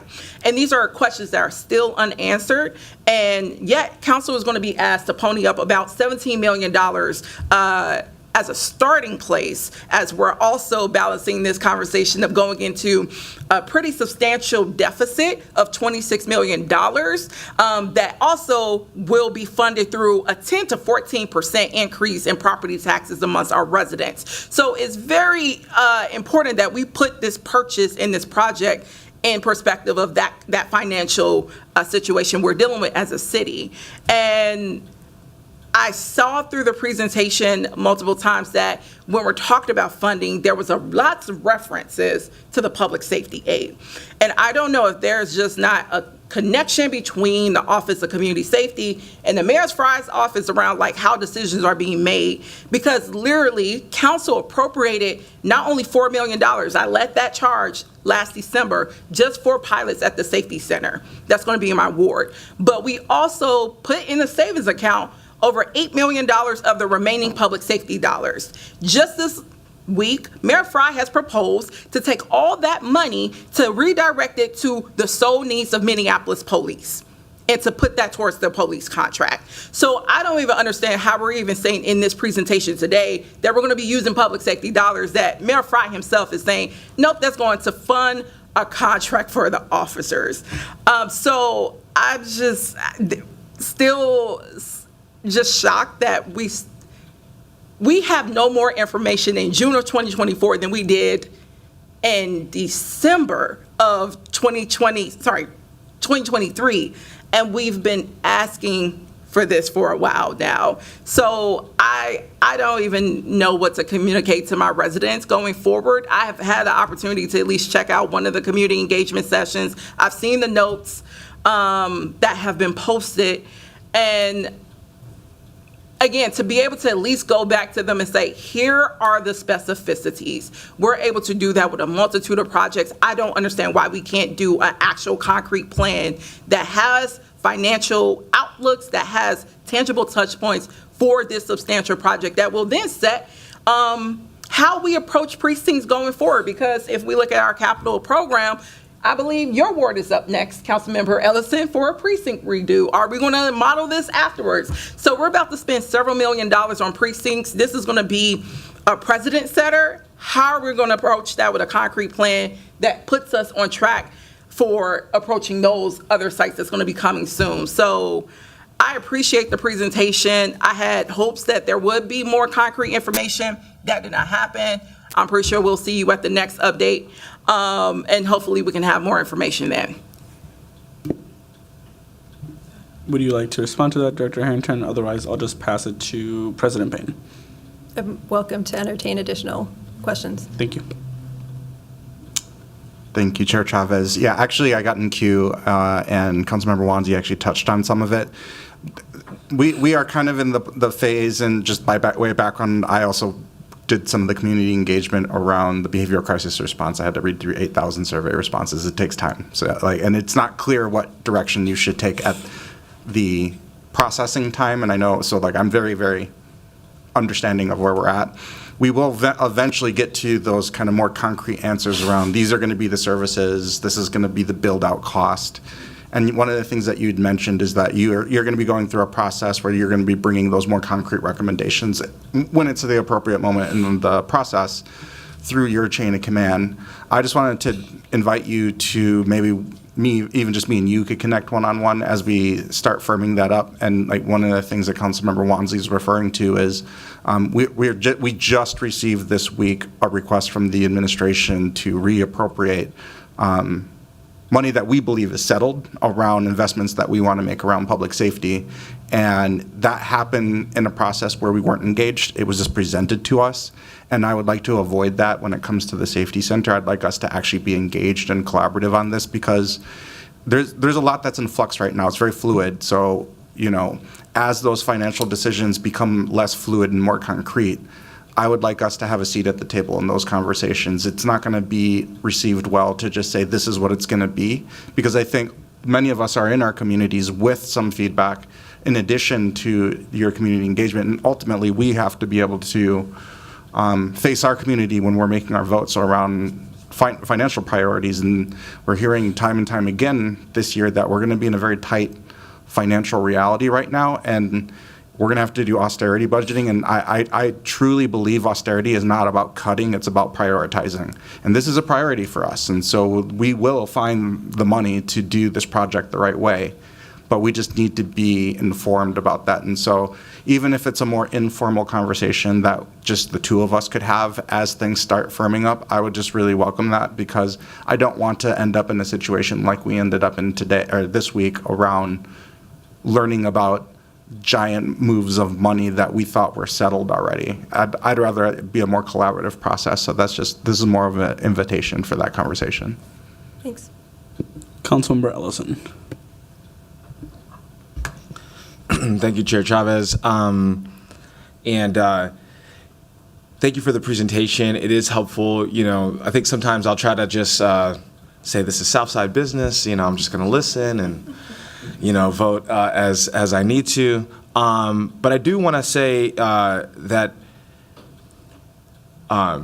echoing some of Councilmember Wansley's points, seeing the timeline like that we're going to ask to be making votes in July about, things that don't feel as set in stone. I get that there's probably some resistance or some maybe even fear to start saying it's going to be this amount of square foot, it's going to be here, it's going to be, but I think those are going to be some of the details when we're being asked to vote that, that are going to be needed. And the less time we have to ask questions, to even just like sleep on some information, I think the harder it's going to be, the more pressure it's going to feel to say, like, to decide which way we're going to land, right?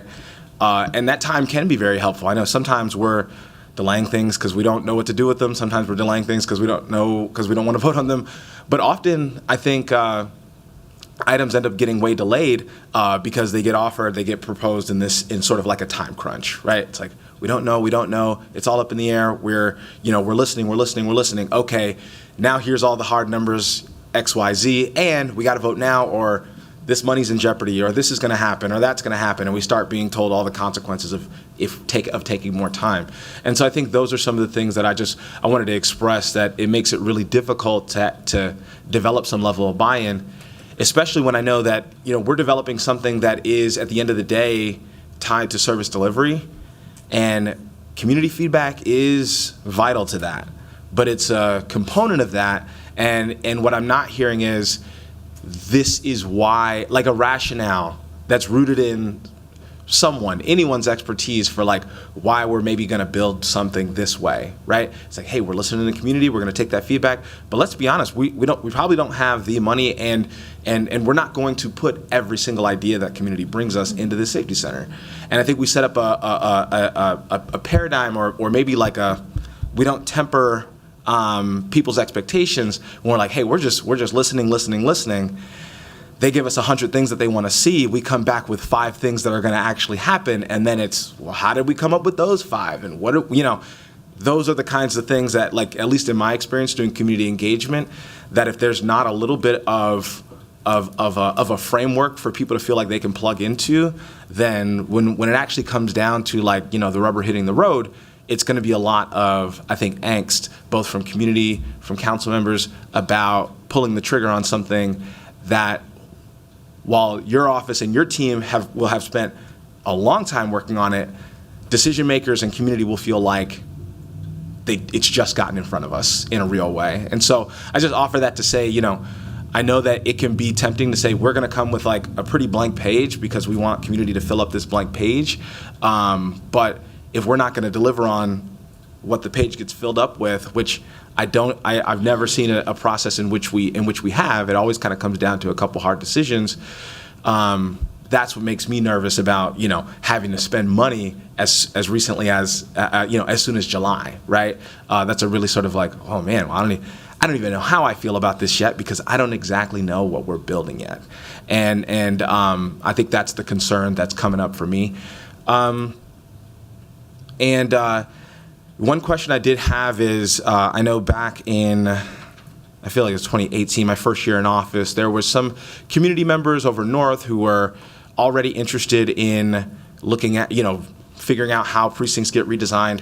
And I know they introduced me to this this concept called the Polis Station, POLIS. Have you guys looked into this model? And have you guys had a chance to talk with some of the folks from that project? I know they didn't ultimately build that project, but I know that it was it was an interesting project, and I got to tour some of the stuff when I went down to Chicago way back, what feels like a million years ago. But have you been able to interact with that group? And I think they are a design studio. Have they been engaged as a part of like potentially partnering with them in some way? I don't know. I'd just be interested to know how those conversations have gone or how that research has gone.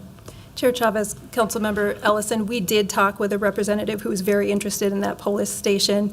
And the first thing that I noticed was the significant investment in community engagement that was part of Polis. It's not just a design firm that says, here's an idea, we're going to do that. It actually was a very lengthy process of community engagement, much longer than we even did, and we decided there wasn't time to do that level of engagement. The second piece that I noticed was exactly what you mentioned. They did all that engagement, and then they didn't build it.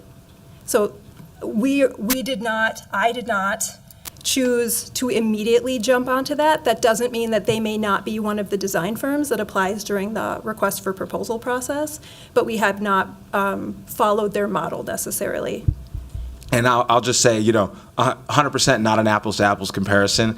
They were a design firm that led that project for, I can't remember the number of reasons, but, we are an actual government leading this process. And so I think that does put us a little bit more in the driver's seat than they weren't necessarily in the driver's seat. They did all the community engagement, and then they had to kind of go pitch it to the city. We're much better positioned to actually execute on whatever plan we come up with. And as noted, I did feel like there were some things that we could learn from their project, and maybe we do need to spend more time on community engagement. And I definitely think that before we're spending money on what a building looks like, if we're spending money on a building and we don't actually know what's going to go in there, then I think it does start to feel like, well, we're going to build individual bays, and then we're just going to plug and see what works. We're going to plug things in and see what works. And I know that you named earlier in the presentation that that's something that we're explicitly looking to avoid doing.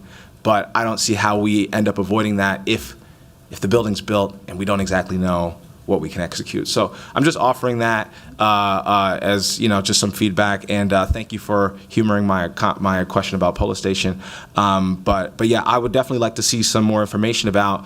We can have an image of like this beautiful work of art, right? But at some point, the nuts and the bolts are going to have to go somewhere, and I'd really like to get closer to that, especially knowing that this body's going to start being asked to vote on things regarding this project in a month or two.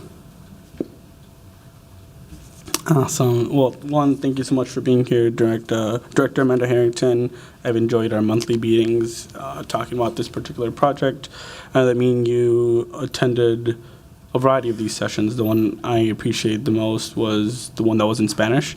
Was able to talk to a lot of my small business owners in my area, residents that aren't always able to communicate with the city of Minneapolis, and having that session in Spanish was really meaningful, and they were able to provide a lot of input in regards to the Lake Street Safety Center, which, to be clear, they want permanent, and then the Community Safety Center that we're talking about right now. I did want to address two things that my colleagues made comments to. We are engaging the Polis, I believe it's Polis Station, and we're talking, I think Council President Payne and I met with, and Councilor Koski met with them and figured out how we can invite them to committee just to talk about the work that they're doing as we're building out this this precinct, right? Like this, we want to make sure that this precinct is like a model for our future public safety system in the city of Minneapolis that goes beyond just policing and dramatically transform our public safety system. So I just want to let Councilmember Ellison that we're doing that engagement and figuring out how they can come to committee. The other part in regards to Council President Payne's question about why are we opening it at the same time, the police station, with all these other like safety programs, one in each bucket? I think one, that's I prefer that we go that route. I think it's important that this building isn't just a police station. As if you all remember, we all voted on a resolution by Councilmember Osman and Councilmember Koski last year after this vote that talked about a ceremonial opening of a community safety center, basically saying we want a police station opened with a community safety center, right? Making sure that this isn't just a police station. That's not something that I'm going to be supportive of. I want it to be comprehensive, that actually addresses the root causes of violence and addresses the community safety concerns. That being said, Director Amanda Harrington, you probably weren't here. I voted against the 3rd precinct station when it first came up to be. That's not the position I'm in right now. I'm trying to get in a position where I can be supportive of this project, but I want to make sure that it is more than just a police department, that it addresses the root causes of violence, that addresses the community safety concerns that many of our residents have, which leads me to a couple questions that I have. In regards to, I believe, page 27, it's about the phase 1 opening. I talked a little bit about that and how I appreciate that it's not just going to be a police station on day one. it talks about phase one. How many phases are there? Is there 2 phases, 3 phases? Do we know what those other phases are going to look like? And I guess I just want to learn a little bit more of those details, or if that's just going to be figured out eventually. Yeah. Chair Chavez, people are not going to like this answer, but right now we're just focused on phase one. Part of it depends on what we find from that community engagement. So to be clear, I, at every single event, told people we can't do all the things on this list, that we were going to have to make hard choices. And so part of what we need to look at is what bubbled up to the surface.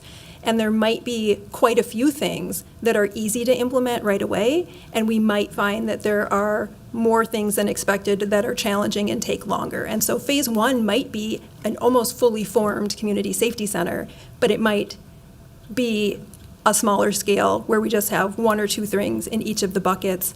That's part of what we need to analyze the data for. Awesome, thank you. And then my last part that I just need to make a comment on, I think I'm not frustrated with you. I think you're doing an incredible job. I am a little frustrated with the budget proposal that's being moved forward in regards to the public safety aid that is jeopardizing a lot of incredible safety programs that are very important to my residents, and I'll just name it for the public. One of them is moving a hate crime prevention program outside of the CPED department, moving it to MPD. I still will probably learn more about what that means. But knowing that there is a lot of hate crimes in my ward, right, whether it's the rise of anti-Semitism, anti-LGBTQ hate that my constituents are facing with, or the mosques in Ward 9 that are literally being set on fire, and that have been for the past year that I've been representing them for the past almost 3 years, where a lot of the mosques in my ward are being set on fire. And didn't really know much about this until a couple of days ago, and part of that is because of this project, which is, one, a little incredibly frustrating for our residents to, like, one, we're trying to rebuild trust with the police department, and now we're putting our safety programs and, like, putting this wall and this fight between our police department and our residents that are asking for safety, and it's just creating this unnecessary fight that didn't have to land that way, right? The other one that I'll name is the Collaborative Public Safety Strategies Amendment. It's $600,000 that is meant for 4 neighborhoods, 2 in North Minneapolis and 2 in South Minneapolis, 1 in East Phillips, the other one in Midtown Phillips. I started this meeting off acknowledging that a resident of mine that was just shot and killed in the intersection of the ward, a Latina community member who then had to watch her baby get shot, 2-year-old, and they had to drive to the hospital where she later died. And now I have to continue telling the family that I've been talking about this program that exists and that they're not going to have access to that program anymore because it's being used for this, right? And that's a conversation I'm going to have with them, that I don't know if I'm going to be able to tell them that they have access to this program now because it's being used for these other things. And again, it's putting our community members in a fight with our police department when it didn't have to be that way. So that's my other frustration with this, where, like, I'm trying to get to a yes on this project because I told my residents that I was against it the first time. I didn't trust that it was going to be from a police station to a comprehensive community safety center. And since then, me and you met. I invited you to come meet with a Latino resident who wants to build and wants to address mental health in the Latino community, which is something that we have a really hard time dealing with. And she needs a location, and she's helping moms, fathers address mental health, and this could be a perfect location for that. So, like, I've been doing my best to try to get to that point because I want to build this thing for a future that our residents deserve to live in, right? And now it's being pitted against community safety programs that I understand there could be capacity, but it's about prioritizing ultimately. And now I have to tell my residents, I'm sorry, the cultural ambassador program, the safety ambassadors on Lake Street, where there is a lot of issues that we're dealing with right now, may not happen because of this project. The collaborative safety strategies in East Phillips and Midtown Phillips are not going to happen because it's going to this project. And the hate crime prevention program, when you're having mosques in your ward are getting burned, and the residents, the Muslim residents in my ward in particular, are asking me to do something, that's no longer going to happen, right? And that's not your fault. I'm expressing my frustration because I've been working really hard this year to try to get to a yes on this project, and now communities are getting pitted against each other to a point where I don't know what I'm doing anymore, right? So I just wanted to express my frustration, not with you. I think you have done a really great job in engaging many of our residents. There are so many engagement sessions that I have really appreciated and have attended many of them, but there's that friction that I hope we can try to address. And in the coming weeks, I really hope that we figure out a different pathway to address those concerns. But I just want to make sure that I made those comments, but I am thankful for your work in particular and the engagement that you've done for our city. So thank you. I'll pass it to Councilmember Palmisano. Thank you, Mr. Chair. I think that if we were getting the amount of detail being asked by some of my colleagues, that it would get criticized, just as you said, Director Harrington, as the cart before the horse. And I think that the cart before the horse was, maybe my opinion only, was raiding the public safety aid money and allocating it to ideas for projects that didn't exist, and that Commissioner Barnett said he couldn't stand up in 1 year. So I appreciate how passionate you are, Director Harrington, about this work and about making sure we hear the needs of every resident. I really appreciate all of your outreach in different ways. Frankly, at this point, I'd worry that there's some ratio already in people's minds about what is acceptable as community services or police in terms of square footage or some such thing. And to that end, I'd encourage my colleagues to articulate what that line in the sand is for you so that we can proceed accordingly. But I was hoping that you, Director Harrington, could say just a little bit more about what you've already said about community-led services. So like Councilmember Ellison was talking about, is this derived by that articulation of need from people, or things that you learn through this process? So for example, this is kind of a false example, but if a food distribution center was something that would be very helpful to this community, I'm not sure you'd get a lot of people showing up and saying exactly that through community engagement. You might instead learn that through this engagement in other ways. Or there's other data out there about the kinds of ways people are victimized in this part of the city, or have a particular need in a certain space. So I guess I'm just trying to figure out, how do you hear those kinds of things that aren't being directly said out loud in large numbers, but are certainly present in this environment? Thank you, Chair Chavez. Councilmember Palmisano, you are acknowledging a significant reason why we're taking the time to do this analysis, but I will say some of these things had already come up in prior engagement. So food insecurity, the reason that was on our initial list of themes was because it came up repeatedly in prior engagement. And so, and it actually did come up, maybe not in great numbers in the current line of engagement, but certainly the people who were at food shelves told me how important that was, and how important it was to maybe have something closer to their home.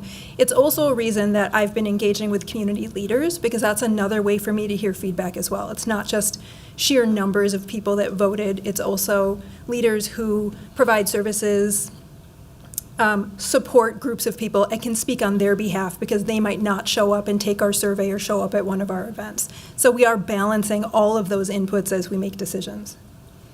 Thank you. And that reminds me of something that Councilmember Chavez articulated, which was bringing his community to meet with you to say, hey, there is a lot of these services being provided. It would be really nice to have a home base for that that's known or really accessible, or whatever that is. I also just wanted to say that I very much appreciate your intent here, that you said that not until there's a provider in each of these general categories would you want to be, that you would want to open something that feels comprehensive, even if it's not yet complete. So I know that makes it hard to try and envision, but I also know and felt the strong feedback from my colleagues that when the city went out to the community with a draft of a building and a layout for it, that my colleagues said that was unacceptable. So I'm not sure. It puts you in a very difficult spot, is all I want to say, is that I'm not sure if you knew right now what partition or ratioing up of a building you were going to have. I'm not sure how you would do that at this point, and I'm not sure what the community's reaction to that would be. But I really think that maybe there's a missing step here, and it's to figure out what kind of consensus we can come to as a body as to what kind of ratios here or some such thing. If otherwise, I fear that anything you come back with isn't going to, people are going to find a way to criticize, and I don't want that to happen. I just want us all to move forward in working together and making as much progress on this as fast as possible. So thank you, Director, for this presentation and for your time. Thanks.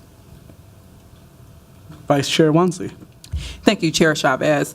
One, I think it's important to share with council members, and I just forward this in your inbox, so please take a look at it at your discretion. So I highlighted this. Council members representing the 3rd Precinct actually gathered together and initiated a meeting with the mayor's office that included Director Harrington, Jarrett, OCS leadership, the mayor themselves, where we talked about concerns about not having a plan and how we wanted to be part of developing that plan and community engagement so the project could actually happen successfully. We said we do want to make sure, as Chair Chavez highlighted, the resolution that we voted in favor of having both the comprehensive side of the safety center and the 3rd Precinct open up on the same day, we want to make sure that is realized. Here are the things that we need. And as I highlighted earlier, part of the conversation was, in order for council to make confident decisions about this, we need explicit information, which, by the way, just to correct something that Councilmember Palmisano said, we have never received an explicit layout proposal for this particular safety center. We have asked that. We know it's not even about us. It's to be able to communicate that to the public, because we saw what happened with 3000 Minnehaha, where it's like, oh, there's a blank slate, when in fact it wasn't. There was 30% allocated at one point for communities, 70% allocated for a democracy center. People wanted to know, what are we actually working with? So we relayed that at the mayor's office, again, reflected in the notes in your inbox, and said we need that concrete information. It was also laid out in the mayor's proposal that, one, we know what is fixed is the 3rd Precinct. What isn't disclosed or figured out is this comprehensive side. Also, what's not figured out is how much is that going to cost. So we asked for all those things. Give us an outlook. It's not about criticizing. It's about, how do we have information in order to make informed decisions before taking action, where we're going to have to upfront millions of dollars for a project that we can't even tell what it is to our constituents. So that is the matter. I want to name, I think Council President Payne, you also raised this. It is not an issue of there hasn't been engagement with the mayor's administration about this or OCS leadership. There has been engagement around it extensively. We've outlined ways we want to collaborate with each other. We even had an agreement of shared agreement document of these are things we agree on. And this was one of the pieces that we had hoped to get more concrete information, especially since we're going to be asked to take votes come next month, and it's June. So I did want to provide that context out for the body, that the 3rd Precinct council members have been doing their due diligence to try to get a plan, to get information, and to work with the administration to be successful, so we don't replicate what happened with 3000 Minnehaha that's been referenced several times now. So it is imperative that we know, in absence of public safety dollars, that we all as a body redirect it for comprehensive safety initiatives in the safety center. What do we do about this? Especially if we decide to take a vote to approve the mayor's proposal for it to go to the contract. There are substantial outstanding questions around this, and this is not just a simple project. And also to have an honest conversation of it, we already knew the mayor really just wanted a 3rd Precinct. This is a rebrand in response to community members saying we don't just want a 3rd Precinct in our communities. But if it's also just the fact that you want a 3rd Precinct, we also don't have to play these games if we're not going to come through with a concrete plan around what this comprehensive side looks like. We can go find locations for 99 officers then. But we need that information first, and I'm hoping we can get that before we're asked to make decisions around allocations before July, if that is actually the firm deadline on when we're going to start initiating action around this project. So wanted to offer that. Check your inbox. Hopefully that information helps you to see how we're engaging the administration around this. I just have one last a few last comments, and then I'll check if anybody else is on queue. I want to thank Councilmember Palmisano for her comments on finding a pathway forward where we can all move forward together. I think I agree with that sentiment, and I think part of our frustration right now is that a lot of the safety aid, a lot of the programs that we all worked really hard on are now being cut and put into either the police union contract or into this safety center. And I think when we're talking about the tension, that's part of it. And I think that's where some of the frustration, I'll speak for myself, where my frustration is coming from. And like when we talk about moving forward together, that's one piece that I hope we can all align on, and it's making sure that we aren't cutting our important and critical safety programs. The other part in regards to a comment made that the commissioner said that he wasn't going to be able to implement these because of lack of staffing resources. I do want to be clear, and particularly Council President Payne, then council member, and I met with the Director of Neighborhood Safety last year, and you weren't here, Director Amanda Harrington, so you wouldn't know. But we met with her and told her, can you implement these? Do you have staff capacity to implement these safety programs? And her thing was, if you create new positions, which we fund, which we made budget amendments for, then I can do this work. We then received a memo from the commissioner that he signed it, and I think the former COO, then Heather Johnson, signed it as well, saying that they don't need these positions, that they're not asking for them. So the situation there is that we were told by our neighborhood safety department staff that they could do these programs. And they can and they want to. They were very excited when we had that meeting actually back in last fall. And that's why we created these positions, and then they were turned down, right? So the frustration here is the commissioner may have said he didn't have capacity, but we met with staff, professional staff that do these programs who told us they can do it, and let's fund these programs, let's do it. They're excited and do these staff positions that were then turned down via a memo, right? So I think that's where some of the concerns are at. So I just want to, again, highlight, I really want to get to a yes on this project. I've been meeting with you in good faith for the past year. I enjoy our monthly meetings. Maybe I think they're bi-weekly now.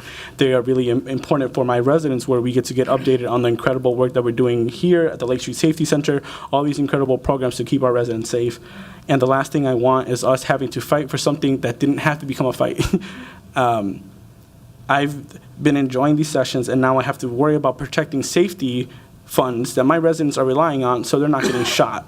And now it's being put in front of this project. And I don't think we have to do that. We can find a way forward. And that's why I'm saying I agree with Councilmember Palmisano's comments about how can we move forward together as colleagues. And I think we can do that. But part of that is not cutting critical infrastructure that our residents are relying on. So I just wanted to finish with those comments. I'll pass it on to Councilmember Palmisano. Thank you, Mr. Chair. Just real quickly, I think I remember, can you confirm? I don't think that the public safety aid money coming from the state is eligible for use in a police station. I thought that was one of the requirements of the state. It could be used for retention or recruitment bonuses as was originally proposed, but it was my understanding that public safety aid money cannot be used for something like this. Is that wrong? I can't get, Chair Chavez, Councilmember Palmisano, my understanding, and I did not look deeply because I'm not in finance into the nuances of public safety aid, but it was my very basic understanding that it could not be used for the police precinct. Aside Right. from that, I can't comment. But so are we counting on this public safety aid money to build out the rest of this public safety center? Do you know? Was that, I don't think that that's the idea of how we're going to fund this. The funding plan that I put together included a mix of budgetary requests that go through the normal budget process, public safety aid, grants, and philanthropic funds. So it's not completely reliant on the public safety aid, no. Okay, thank you. Chair Chavez, I did want to add, once again, a budget amendment that the body approved was $4 million explicitly for community safety center pilots. So we worked with the attorneys, with staff to say this is fitting within the guidelines. It's a comprehensive piece. So I do want to highlight, for council's calculations, we did want to use this public safety aid that is one time and doesn't have a sunset on it as a way to fund the comprehensive side, because once again, we've asked Mayor Fry, what does it look like to actually fund adequately that comprehensive piece? We know there was a figure amount given for the MPD. We don't know what that is for this. So let's make sure we're creating a nest egg of sorts for us to be able to fulfill the terms of doing both the third precinct and the comprehensive side on the same day. So from my understanding, comprehensive, those dollars do apply, and we even approve a portion of that through our budget process last year. And to answer Councilmember Palmisano's question, part of it, and I'll just read it from the website. It says the cost of construction, reconstruction, remodeling, expansion, or improvement of a police station, including related facilities, quote, related facilities, including access roads, lighting, sidewalks, and utility components on or adjacent to a property on which a police station is located that are necessary for safe access to and use of the building. You can't use it for those specific reasons. So I'm not sure if this fully is related to that, but based on the budget proposal that I have, I do know that there is $650,000 for South Minneapolis Community Safety Center technology. There is $105,000 community engagement for community safety ecosystem centers. I think there's community safety center pilots. One, I'll be clear, I'm not against the use of safety aid for these particular functions. I think what I'm frustrated with in particular is the use of the programs that we allocated last year that are no longer going to exist to implement some of these things without like consulting with us prior to its submission, right? I think that is where the frustration is coming from, at least for me particularly.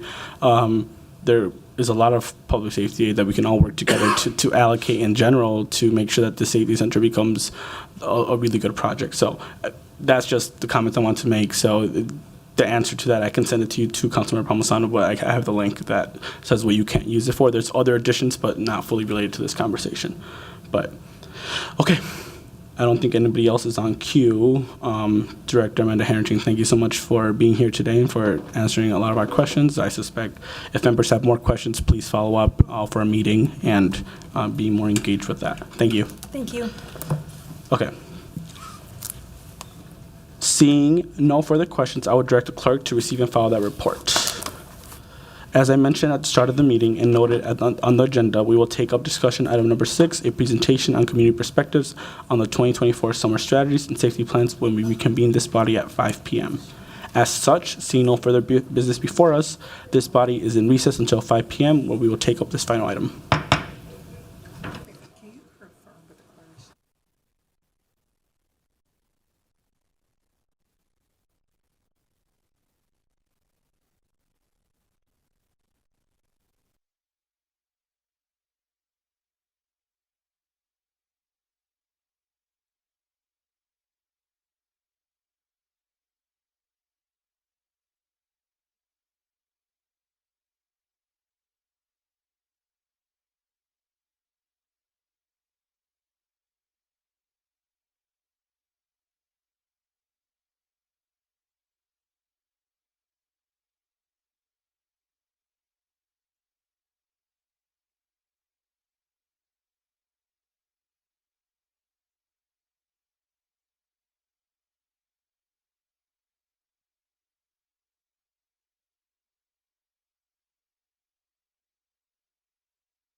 The clerk, we are ready.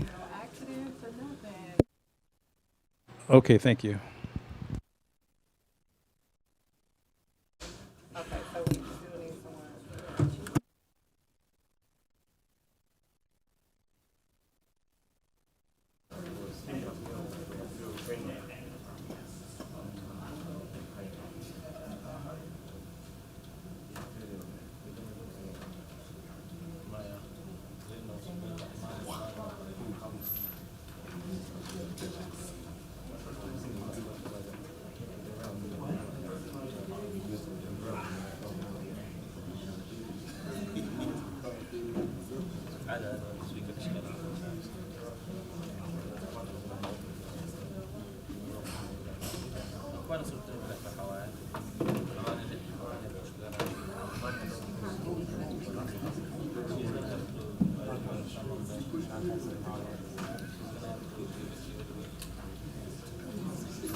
All right,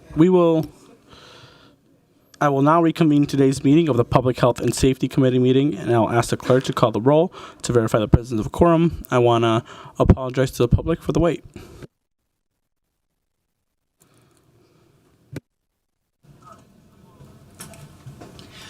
Pardon the delay there. Yes, this is the right order, Rachel, yes. Councilmember Payne. Present. Rainville is absent. Ellison. Here. Palmisano is absent. Vice Chair Wansley. Present. Chair Chavez. Present. We have 4 members present. And I did want to let the record reflect that Councilmember Palmisano reached out ahead of time, that this time did not work for her. And Councilmember Rainville was supposed to be here, but had to leave for a family emergency. So did want to acknowledge that. Next, the only item that we will be discussing this afternoon is a presentation of community perspectives on the 2024 summer plans and safety strategies. I will ask Vice Chair Wansley to kick us off, and then we'll invite folks who are here to present on this presentation. Thank you, Chair Chavez. So before the presentation begins, I do want to give the body a little bit of context on how we even got to this presentation today and some of the next steps that we're looking forward to. So we are all aware that summer typically brings additional challenges with crime and requires additional resources and intentionality to successfully prevent and reduce crime.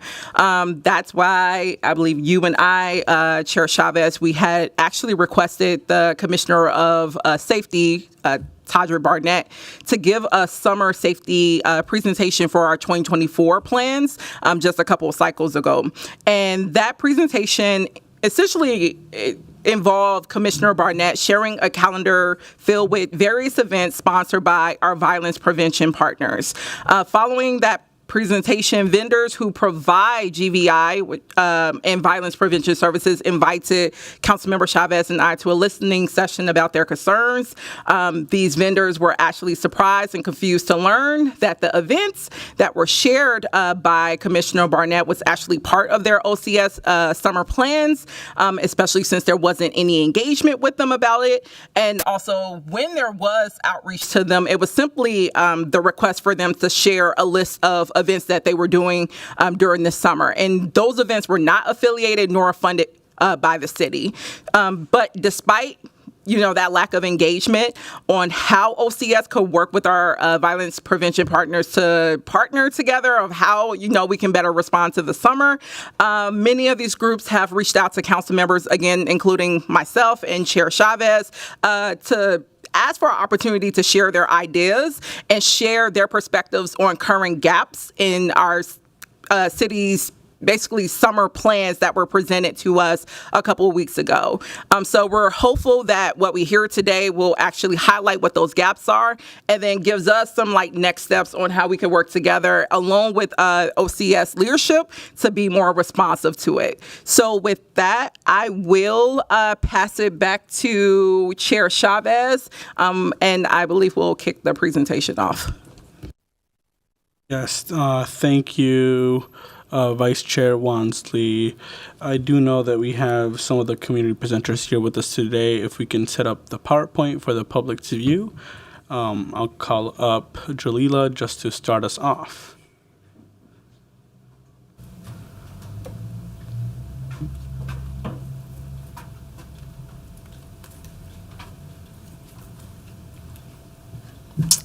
Hi, City Council, and hi, Chair. So we are here today with Safe Summer 2024. Our theme is Our Summer, Our Streets, Our Solutions. It is a CVIP, which is Community Violence Intervention and Prevention Collaborative, on how we plan as city contractors to keep our community safer this summer. As you know, we are in trauma season. Trauma season is usually from April, usually through the end of September each year. And what we don't want to do anymore is come from behind. We want to have upfront solutions, especially when it comes to our youth and our adults in the city. And so this is not just a north side thing or a south side thing. It's a community-wide coming together collaborative to say, how can we keep our city safe? We did have a town hall with Chair Chavez and Wansley, and we had about 2 or 3 follow-ups which were really good and informative. And I like that we're all coming together because nobody can do it alone, and we can get more done when we work together. So that is what this is about. And you'll see different organizations who will come up one by one, and it'll get us kicked off with their plans for the summer. So this is GVI. I know you guys spoke with Next Step, and they are also still going to be a part of this. So it's GVI, it is Change Equals Opportunity, it is Touch Outreach, it is Metro Youth Diversion, and it is also Restoration Inc. So it's just about 7 to 8 different organizations that you guys will hear from today. And thank you so much for taking this time and space, because I know a lot of y'all should be off right now. So we appreciate you guys staying afterward to hear from us, community, right, what a safe summer looks like to us. So thank you.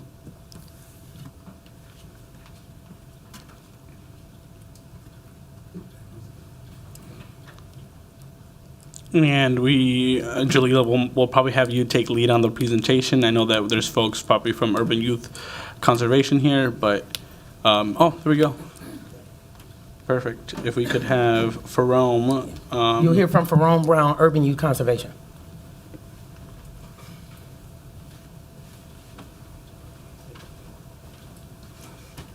Hey, how you doing? Chair Chavez, board. Honestly, so this is my first time doing this, but I'm loving it. Thank you. What's up, Jermaine? How you doing, sir? So basically, I'm the executive director of Urban Youth Conservation, the lead on GVI in Minneapolis. So just to kick off, if you can go to the 11 for me, please. I'm just gonna go right to the summer program. I got a lot of different statistics that I wanted to give to you guys because I wanted to come speak. I told you, Wansley, that I had gout, so I couldn't do it that day. So I didn't get to bring my presentation, so everything is in there. So 11 is going to be, keep going. There you go. Okay. Yep. So this is basically every year. I've been doing GVI since the beginning. So Mayor Bessie Hodges had kind of appointed me in this. I think you guys kind of know a little bit about that. If not, I was appointed in 2017, started GVI, and it's been going strong. I think it's the longest program that's been going through the city of Minneapolis so far. We always run out of funds by October, ever since I've been doing this. So when we had a chance to, Jalila called me and told me we were gonna have a chance to talk to you guys about emergency, this is what I came up with. So I put my salary in. I wasn't going to, but they said put something in for yourself. So it was $9,952.56. The admin person that does all the admin stuff for us, I put her in for 96. And then for emergency services, emergency housing, food, clothing, and transportation come up to 60,000. So that's what we always have to use up until the end of the year, of the fiscal year. When I was doing this, I said, I hope that this lasts, because since Monday, I've had 15 calls. 3 of them I had to do emergency, people getting into housing, and it already added up to like 9,000. So when we try to calculate stuff like this, it's hard because you never know with emergencies, right? So when we get amendments, we don't really, we try to figure out what it is, but it's hard because we want to make sure we get a right number. So this is the number that I came up with. Any questions? I got a board meeting to go to, so I'm sorry, y'all. Chair Wansley? Thank you. Just so folks know, we'll take questions afterwards, Okay. but also if there are any amongst the committee, we can also take them over email and forward them to you. Okay. Thank you. Oh, thank you. Next person, we have Connie Rhodes, the Executive Director of Restoration Incorporated.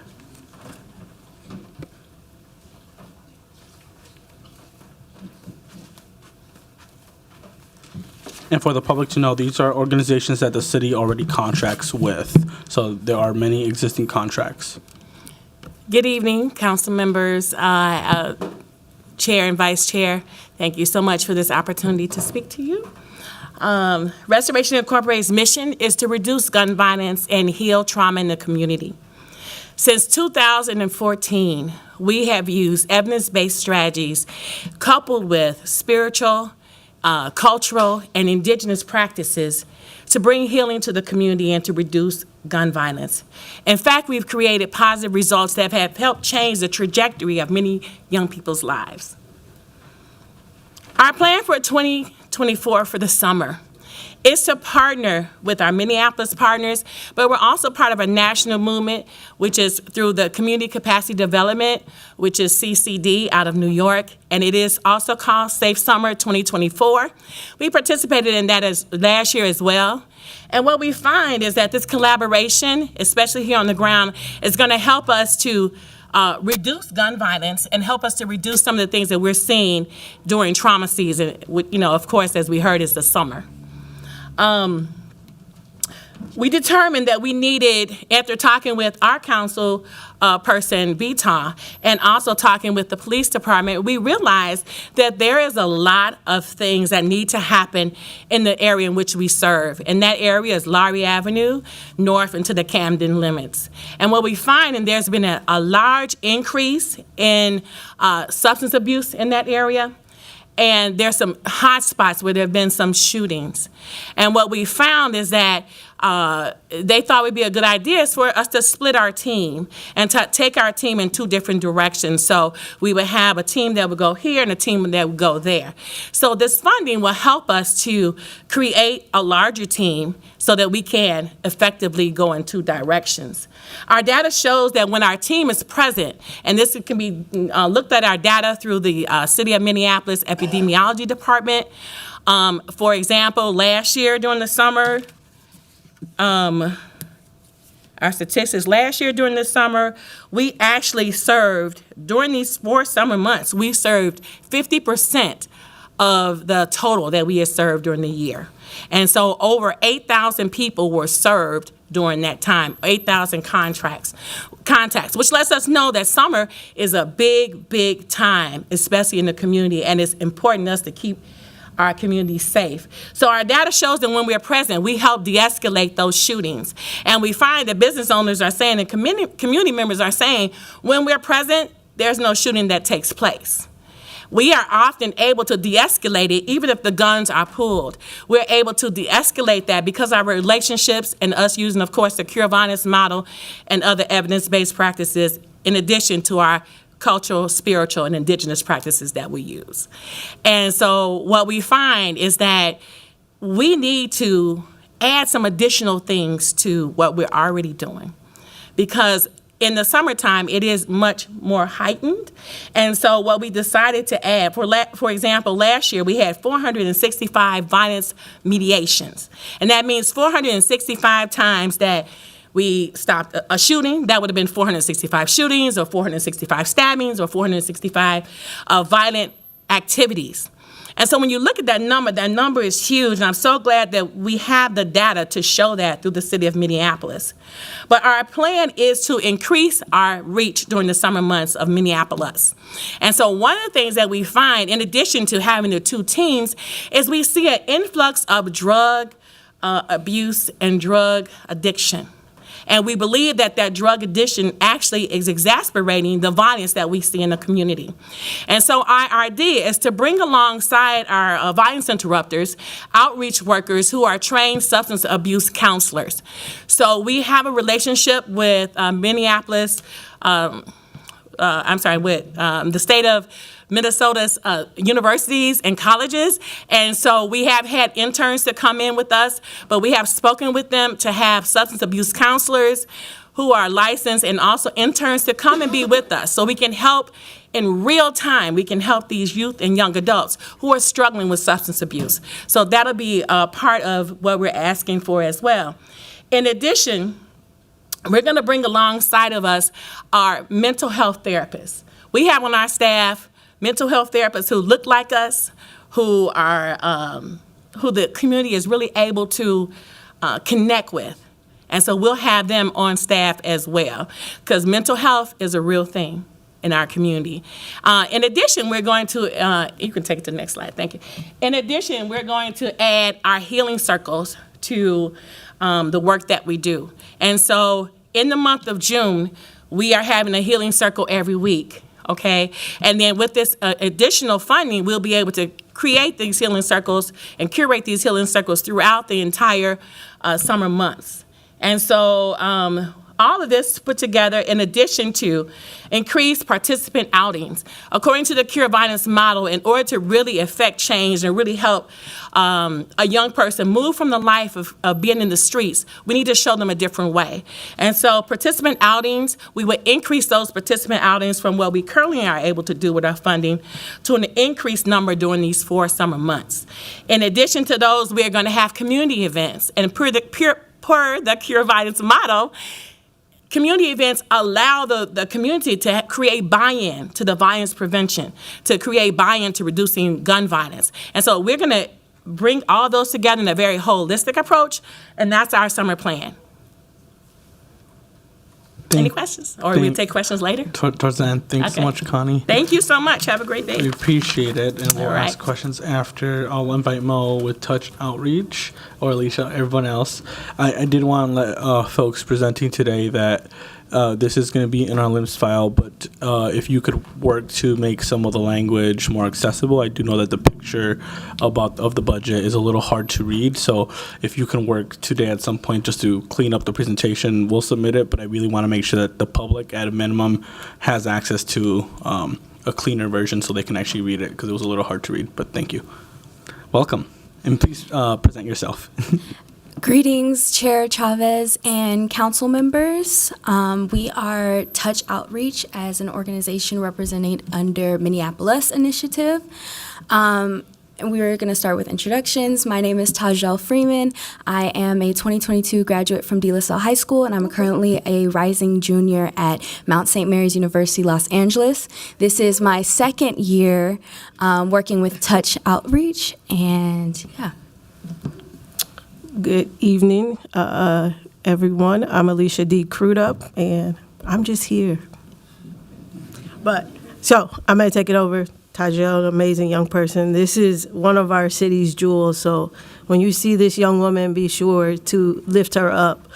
This is what we're trying to produce day in and day out for our community and those young people that desire to have experiences like Tajel. So our summer of safety plan for Touch Outreach includes a variety of activities over 12 weeks. As you all know, we have a budget of only $50,000 to impact the level of violence that's occurring across our city. While we are locally based in South Minneapolis, if a community member or organization calls on us, we are going to show up in love for our community. $50,000 does not even begin to scratch the surface to actually do this work. The disinvestment in this work is blatant and continues to be showed just across the country. So Minneapolis is not unique in that way, and that's not to be condemning of you all, but it is just a reality of where we are in our city, which is what we're concerned about. As you can see here on the screen, I won't read it to you. This is kind of our 12-week roadmap that we plan to facilitate with young people in our community and empower them to start to make decisions and bring their voices to the table, bring their voices to decision makers, and empower them to learn how to run to, again, be in your positions. When you all were young people running for the roles that you were in, I know you because I've seen you all, and some of you I've worked with when I was younger. And so these are the things that are really important. Again, I can't bring awareness to the funds that we have. For the entire year, we have $200,000 to do this work, which is really just a scratch of a surface. It doesn't even begin to compared to the 0.5% of what the CEO at Target makes, let alone the revenue that they bring in or what our Wolves brought in their playoff run. And so if we can have that same level of investment and excitement around violence prevention and moving it into a preventative space of providing young people who then turn into adults with positive role models, positive places to be, intentional programming that they desire, that meets their needs, that meet their passion, then we get our young people engaged in activities that does not look like them wanting to harm one another, not making emotional decisions in a moment. Instead, they know how to take a moment and breathe and walk away and do conflict resolution. What does that look like? It does not make you less of a human to walk away from someone. It preserves your day and it preserves your life and the life of the other young person. And so I feel like I've been standing on a soapbox, but this beautiful young human is really who I want you all to hear from. Again, Touch Outreach. We are just doing the work in love and in partnership with community. We are not doing things to community. We are doing them with community. Yeah, and I just want to speak with our work, the importance of our work as violence interrupters, as that is my role currently on the Touch Outreach organization. And when I think about the importance, I have thought about 3 different pillars to really emphasize what our work is and what it means, what it stands for. Those pillars are community engagement, de-escalation, and resources. And the community engagement piece, I believe, is the foundation for our other pillars, because with our community engagement, we are able to foster unity, growth, and further relationships with our community. People are able to be vulnerable. People are able to communicate with us, explain what they need. Sometimes people don't need something physical, but they need a listening ear. And that's what we've also realized while doing this work. We're able to build connections with people that are lasting and that are important and, serve the community. But the next pillar would be de-escalation. I think our community engagement also goes with de-escalation. We're able to help people in scenarios when they see friendly faces, people who look like them. We've been able to offer resources as well to people. People need immediate care. That's one thing that I wanted to present to you all. A lot of the times we see people who are ready for help, but then we see them again 2 days later and they've relapsed or they've had a situation come up where they're not in the same mindset as they were when they first wanted resources.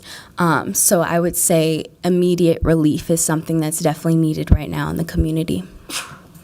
Excuse me, did you have anything else to add? No, Chair Chavez and committee council, thank you guys for listening, and to the community at large, thank you for continuing to push us to be better. And we're a group that partners with everyone, so there is no conflict here. So if you have work and you're looking for partnership and you want to make a bigger impact, please reach out to us. Also, on July 25th, shameless plug, Martin Luther King Park, 4th annual Stop the Violence Cookout. Come, everything is free, it's fun, it's safe, it's family. Thank you. Thank you all so much. We really appreciate it. Next we have the Metro Youth Diversion Center with Rashad.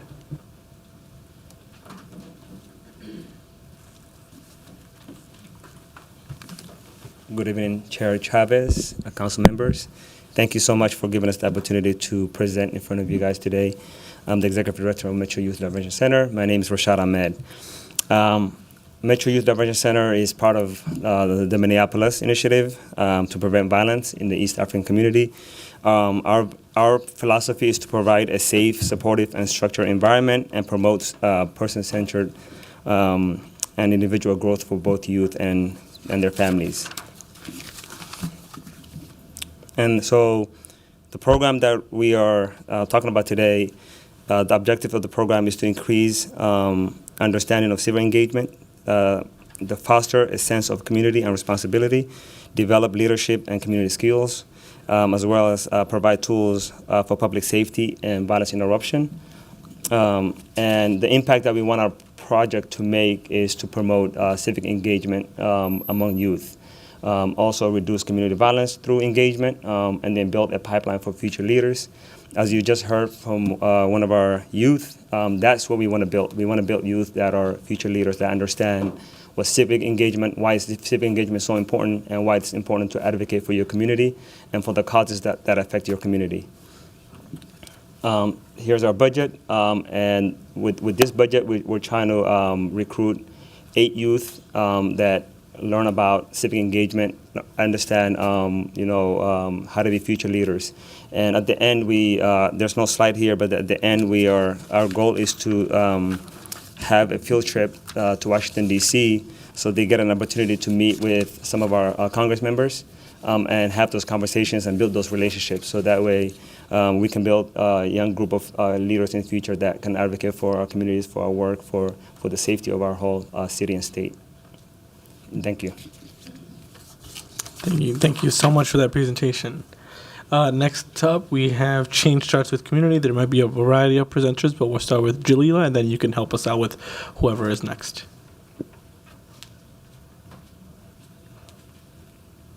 Hey, Chair Chavez, before I go real quick, I'm going to call up Next Step. They don't have a presentation up here. So if Rico and Thea wants to come up here, they'll just tell you kind of what Next Step will be doing, because that's our hospital-based program.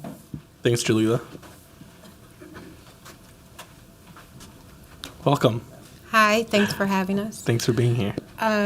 So my name is Thea. I do the community outreach for Next Step. It's a hospital-based program. What we plan to do this summer is partner with other violence prevention organizations, such as Change Starts with Community. We do groups. We have a basketball camp. We have a weekly therapy group. And we just plan to partner with organizations and do our groups and hopefully get this preventative work going. Did you want to say something? Sure. Hello, City Council. So I just wanted to talk a little bit more about, what I've seen since, just honestly, I've been here only 3 years in the violence prevention space, but I have seen a lot more than I bargained for. A lot of people, I think people don't really understand what goes on after somebody has a life-changing or life-altering event like that.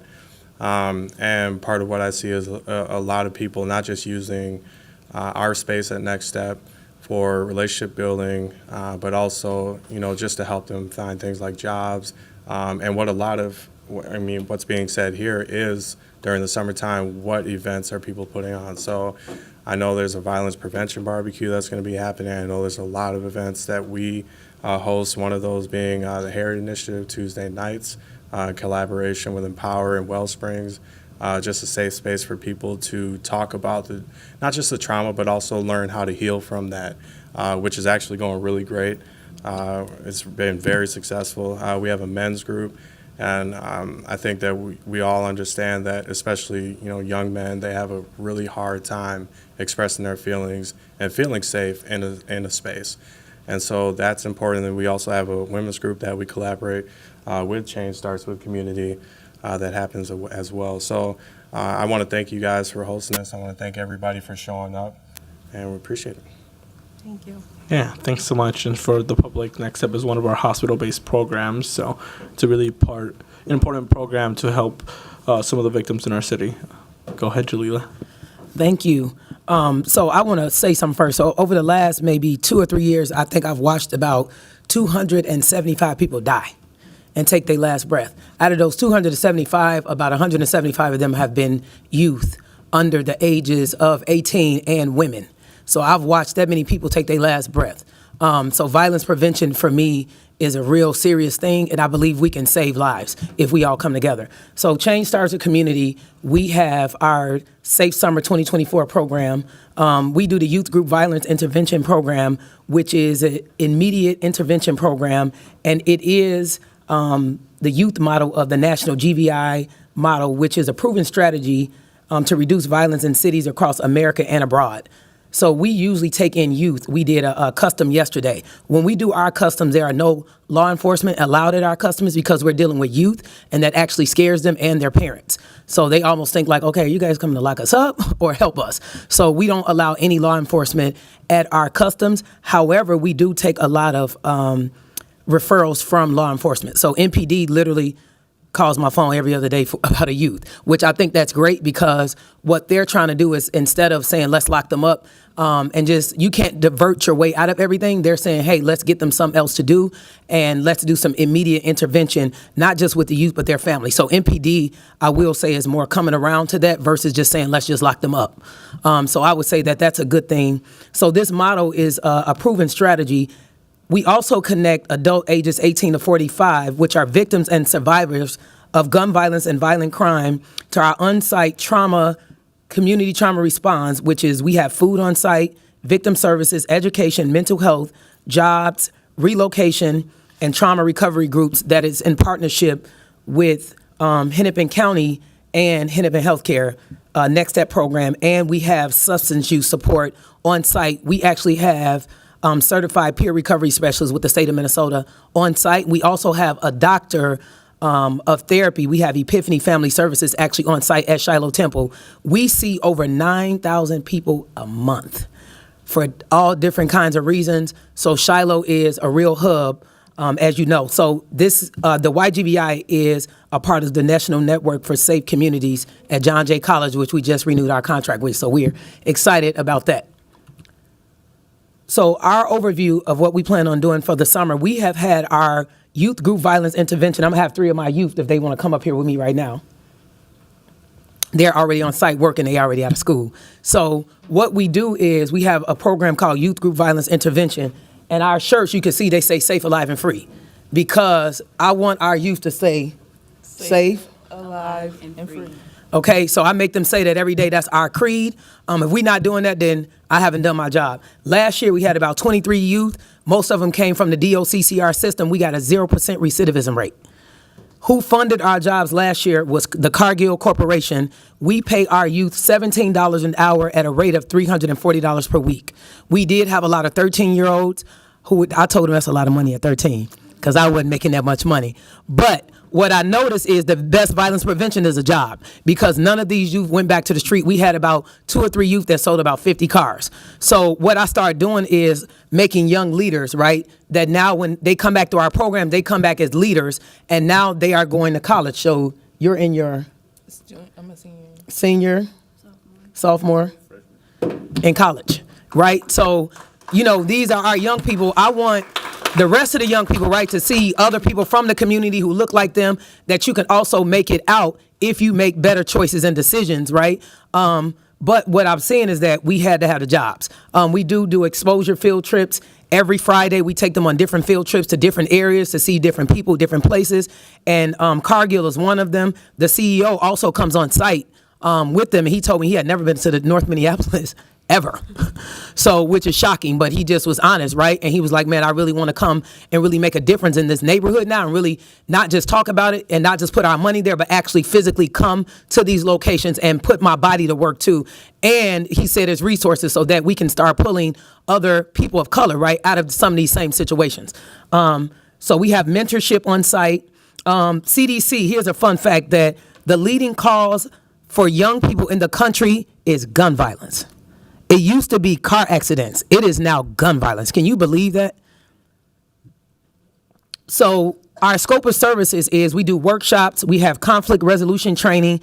The City of Minneapolis Neighborhood Safety Department actually comes on site and does a healthy touch, healthy relationship just to teach young girls and young boys. So we don't just have young boys in our YGVI program. We have young girls as well. The Hennepin County calls us and they'll be like, hey, we got like 3-4 girls. Please, can you take them? And what I saw for our program, the mix is better because it makes the girls do their hair and it makes the boys want to wash up. I like that good balance. Don't come on site stinking. So that $340 a week. And we also have a garden location that Cargill just purchased for us in North Minneapolis. We have a lot in the house next door. So we'll be growing our garden starting this month.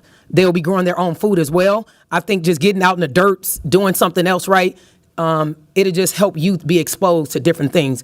And then our mentorship, we have our staff on site. I think I got a staff about 17 right now that is on site that actually mentor the youth, but it is youth led, right? So the youth serve the community. Sometimes they snap on the youth. The youth be like, whoa. Wow, what did I do? But I think it's a good experience for them to teach them de-escalation skills. They serve the community very well. The challenges are high gun violence rates, low educational attainment, elevated poverty rates, and reduced employment opportunity for at-risk youth in North Minneapolis. I think I've already got a waiting list of 28 already, and I just took 2 more customers from Hennepin County yesterday. So can you imagine my waiting list is out of this world. Do we want to take in more youth? We do. Even with this funding, I still wouldn't be able to intake all the youth that are on my waiting list that want to come in our program from Hennepin County, Minneapolis Police Department, and then also me just getting calls from the Neighborhood Safety Department. Our expected inputs would be youth participation. We have an engaged youth advisory board. We do learn, work, and grow on site. We have experienced mentors. It's culturally sensitive. Every week we do youth mental health check-ins. And so our youth have their mental health check-ins every week where a Mother's Love, they actually bring their youth. So different people have been calling me, asking me, hey, can we bring our youth? Can they be a part of those mental health check-ins? And the youth actually like it, just to see those youth open up. I'm actually a mental health professional as well, to see them open up and really share kind of what they're going through at home, different traumas. The parents are also able to come on site and be a part of our trauma recovery groups so that they're also hearing the same information that their youth are getting. And then we're also able to help a lot of the families with rental assistance, but we also do the community trauma response rapid relocation for MPD. So I take a lot of calls from Minneapolis Police Department and they'll say, hey, somebody's in danger. These people's house got shot up. This person's getting shot up. We need to move them immediately. So we do that for the city as well. Our contract for that right now is non-existent. So we've been doing that under this GVI work, put a lot of strain on the budget. So we usually run out of funds by November, but Cargill actually has been the one supplementing our budget. So we may be in the red with the city of Minneapolis. I've been in the red about $150,000. Right now, everybody can't take a hit like that, but Cargill, they'll supplement the budget and then say, okay, when is the city gonna replenish this funding? So we deal with that a lot. So the data collection, we do have a community violence intervention charity tracker system where we're able to put even names in the system and say, hey, this person is high risk. Because you should know that, right? You should know if this youth has ADHD, right? If this youth is on medication. Is their mom going through something? Because I've dealt with where you have a family and you don't know the information and then they kind of flip out on you because you don't know their traumas, right? I think it's good that we have this system, and we're also able to track how many people we're able to serve on a monthly basis. So our Safe Summer 2024 budget will include 13 youth violence intervention opportunity youth jobs. We will pay the youth $17 an hour for 4 days a week, and that equals $340 a week. And the cost per youth is $4,420 just for the summer month. And that's going to be for 13 weeks. Our LMFT will be for 3 months at $4,000. And then we have our summer job site lead, which will be at $23 an hour. And our grand total is $75,000. This will take us through the summer. And like I just said, the best violence prevention is a job. Thank you. Thanks, Julia. And I believe we have one more presenter. We have Change Equals Opportunity. If I know you all are here. I was going through my list, so I know you were probably at the beginning. We have to get out of here by 6 p.m., so we have a little bit of time. After that, what I recommend to my colleagues here is if you have questions to specific organizations, please send that. And this is for Councilmember Palmisano and Councilmember Rainbow too, to myself and Vice Chair Wansley. We will send that to providers to make sure that questions about this could be answered. The next steps after this presentation is we have sent an email to the Commissioner and the Office of Community Safety for a meeting to talk about this specific presentation. So that would be the next step. And then we can follow up with folks in the room. Welcome. Thank you. Good evening. I'll make it brief. I am Jamel Jackson. I'm the Executive Director of CEO Change Equals Opportunity, and we are partnered with the City of Minneapolis to do the YGVI program. We were established in 2008 as an after-school program. Our mission is to provide opportunities for authentic engagement that lead to discovery of self and accountability to the ecosystem, which is our community. Our vision is to create opportunities for exposure that allow youth to explore, create, and define their future. The pictures that you're seeing here are the trips that we've actually taken our YGVI youth on.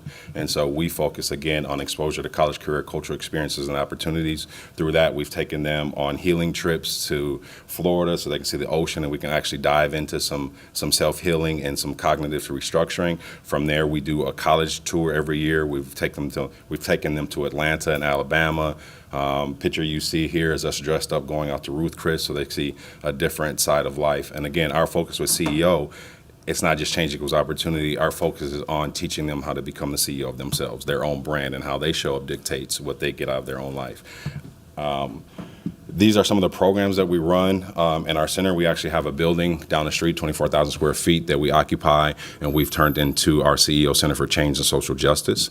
And so robotics, drones, theater, media arts, you can go on to the next slide, Lego structure. Our entrepreneurship program is probably our biggest program that we have, and so we do a job internship program that all of our participants participate in.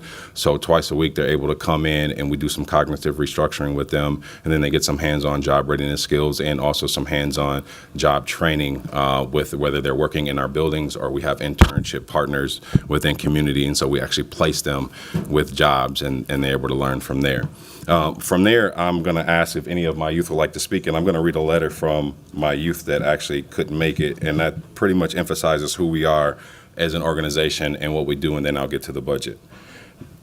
His name is Kenny, and he says, "Not going to be there before this appointment. It's taking too long, but I will say this. This program has helped me out in different ways, helped me to stay out of the way, consistent income, and also brought me out of places I've never been before and done activities and hobbies I've never tried. And the YGVI leaders have been there to support me mentally, physically, and also business-wise. And also just the respect y'all give us and the freedom y'all give us, and also the knowledge that was given during our group. During our group and solo conversations. Y'all listen to us even if our ideas sound dumb. Y'all push us to new levels we know we can get to. And the fact that we are handpicked means you guys seen something in us other people aren't open-minded to. We might be felons, but you treat us like we didn't do anything. And for the people that don't got father figures like myself, you guys have been there to fill that role even if y'all don't want to. Y'all did all you did all part and make sure you do your part, we make sure we do ours. Discipline and honesty is one strong thing I got with the leaders in this group. I can trust y'all and as much as y'all trust me, and what's a friendship without trust? Thanks for the opportunities you give us and the hand you lend us. And you never gave up on us even when we did. And I'll always forever be grateful to be in this program. Even if this was court ordered, I do it for fun because new connections elevate into more opportunities, and I'm taking any opportunity. Thanks, real shit. Not much I can say during text, would rather speak my mind, but just excited to see where this summer year is coming and taking us. Fully locked in. Hope to see you soon. So, would any of you guys like to speak from your perspective of what this group does for you and means for you? So introduce yourself and speak. Hello, my name's Chevelle. My name's Jamarion. My name is Mario. This program really opened up my eye for real. Like I ain't never seen nothing like it before. And the people I've been around, you feel me? They really brought me in like a brotherhood, and they showed me more to life. I lost my dad, and Jamil really brought me in since 9th grade, cause he was my teacher at school, and since then he just been like a dad for real. But this program has really got opportunities. Every time we go to program, he asking us what y'all want to be, you feel me? And we only talk about business and mental health and, you feel me, positive things. They really want to see us make it out this community, and I could tell. That's all I got to say for real, but he really summed it up. Kenny did. My name already said that. Sorry, I'm a little nervous. I feel like I'm in court, but what's it called? What I was gonna say? Dang, my bad. I'm a little. You good. Yeah, I appreciate the CEO program. They helped me with a lot of emotional stuff, like gaining my emotions and controlling my emotions and learning how to have conversations with people. Because at first I ain't really know how to have conversation with people, but you got to learn how to connect with people and how to talk to people properly in order to be able to connect and make connections to get further in life. And I just wanted to say I appreciate y'all, and I appreciate Jamil, all the staff, and everybody that showed up today. Bro.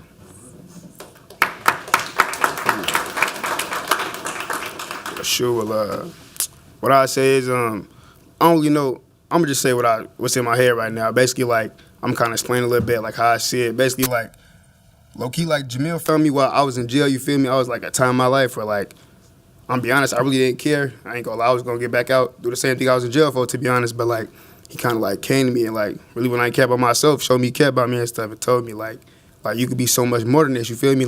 As a young black man in America, you gotta be more than this. You already born at a disadvantage. You feel me? That's type of stuff I never even thought about. I never even cared for real, to be honest. And just anything, I ain't never had no father, so I don't even. I could be talking about this all day, but I'm saying he just came to me. You feel me? He ain't give up on me not once. When I gave up on myself for real, he showed me it's more to life. At first I thought he was just talking CEO. When I think of a CEO, I see a dude in a big suit. You feel me? Briefcase, but he broke it down. He everything can be more. Everything's what you make it. You gonna get out of what you put in, basically. That's what he told me before I came here. He told me he gonna show me change. I ain't believe him. He showed me real change.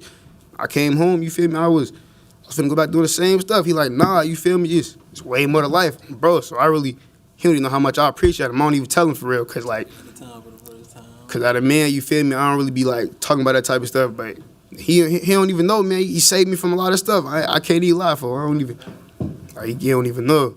But yeah, he showed me a lot of stuff. My first time I was on a plane with Jamil, I ain't never thought about leaving the state. I thought about just, you feel me, just my area. That's all that mattered to me. That's all thing that that's all that affect me, you feel me? I ain't really think about what I do in the world, how it affect everybody as a whole, how we all got a part to play in this world. You feel what I'm saying? And you can't be no little boy forever. I'm 19 now, you feel me? He found me when I was 18. I'm shoot, I been grown, you feel me? When he told me, that's what I'm telling him, I been grown. he telling me all this stuff. I realized I ain't been growing at all. You feel me? I've been a kid. I've been a kid for a long time. So now I'm just it really opened my eyes. That really got me thinking like it's way more to life. There's way more opportunities out there, and like just as a black man in America, we could do way more. You feel me? Thank you so much. And Jamil. With that said, and Jamil, my summer ask is $100,000. That's $48,000 for more youth stipends as we get into this new year. Our funding for this year is the same as it was last year, but the difference is we're taking in more youth, and so that. The math ain't mathing in that, right? Perfect. So that additional funding allows us to stipend more youth and job internships, exposure trips to be able to get more kids out on trips, do it more often, as you can see the impact that it has. And then the additional funding from my staff to make sure as I grow more youth, I have to have more staff. Yeah. So thank you for your so time. much. We appreciate it. I'll pass it to Councilmember Ellison, and then we'll run out of here. Just I know we all got to run. I got to run to my next thing as well. But I just wanted to express how much I appreciate all of you. I've interacted with all of you in some capacity, many of you over the years, and just the tremendous leadership. I think people don't understand that you guys are on the front lines of something that a lot of the city doesn't get a lot of exposure to. A lot of council members don't get a lot of exposure to. And, through government structure and all that stuff, I know that the barriers between policymakers and the work that you guys do, there are people that are, sort of playing middleman and all that stuff, which is, everybody has a job, everybody has a role to play.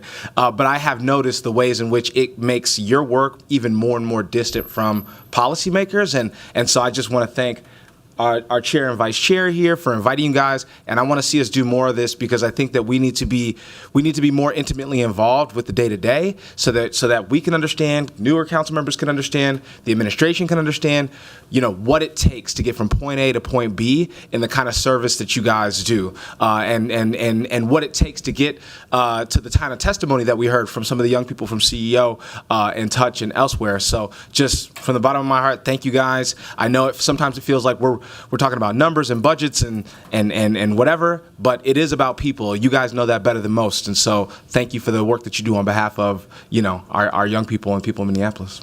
Yeah, thanks so much. We do have to get out of here. I am so sorry. I know my colleagues want to say things, but we just got to end this meeting. We'll step by outside right now and talk to some of you right here.